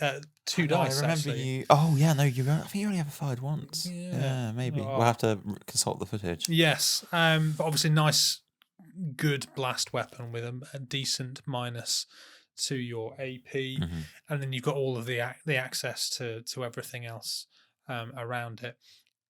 It's just a reliable, tanky platform which can deal a lot of damage at multiple dices of -2+, which makes the Warmaster pretty formidable. I think it's much better costed now. When it was at 750, it was insane. Way too cheap, yeah. But now we're at kind of 850. It felt about right in the game that we played. It's just a lot more, generally a lot shorter ranged. So, although not as short as the Iconoclast, No. like there's definitely feels like there's roles. Like you've got the It's Warbringer. mid-range, right? You've got the Warbringer, which I think arguably you want to be like sieging. Yeah. Like it's supposed to be long range. You've got the Warlord, which kind of fills either. It can either be long range or it can push forward and be, a mid-range brawler. And then you've got the Warmaster, which is kind of a heavy hitting mid-ranged Titan, and you're not going to do much beyond that mid-range, although 40 inches and even 26 inches is going to shoot most things across a 4-foot wide board. And then you've got the ultimate in your face, like berserk. I imagine him kind of like the scene from Helm's Deep with the berserker Uruk-hai.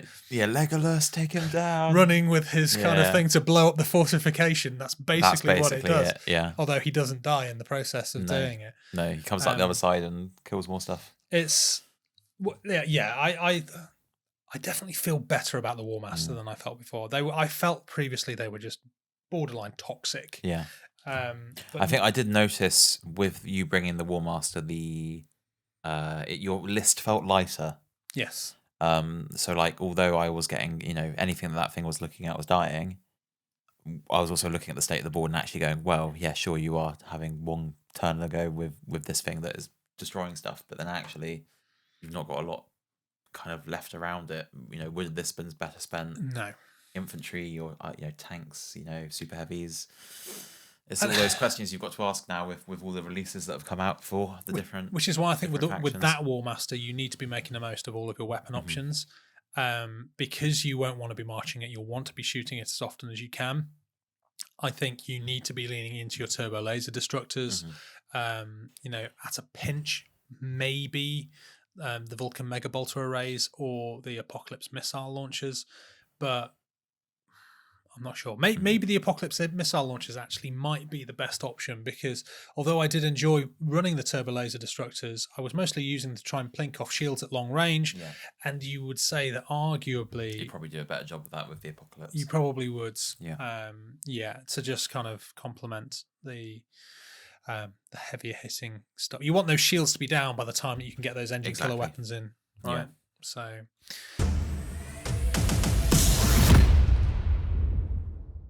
Yeah, there we go. That is our rundown of every Titan chassis as of now. Maybe we'll do a night one day. Maybe.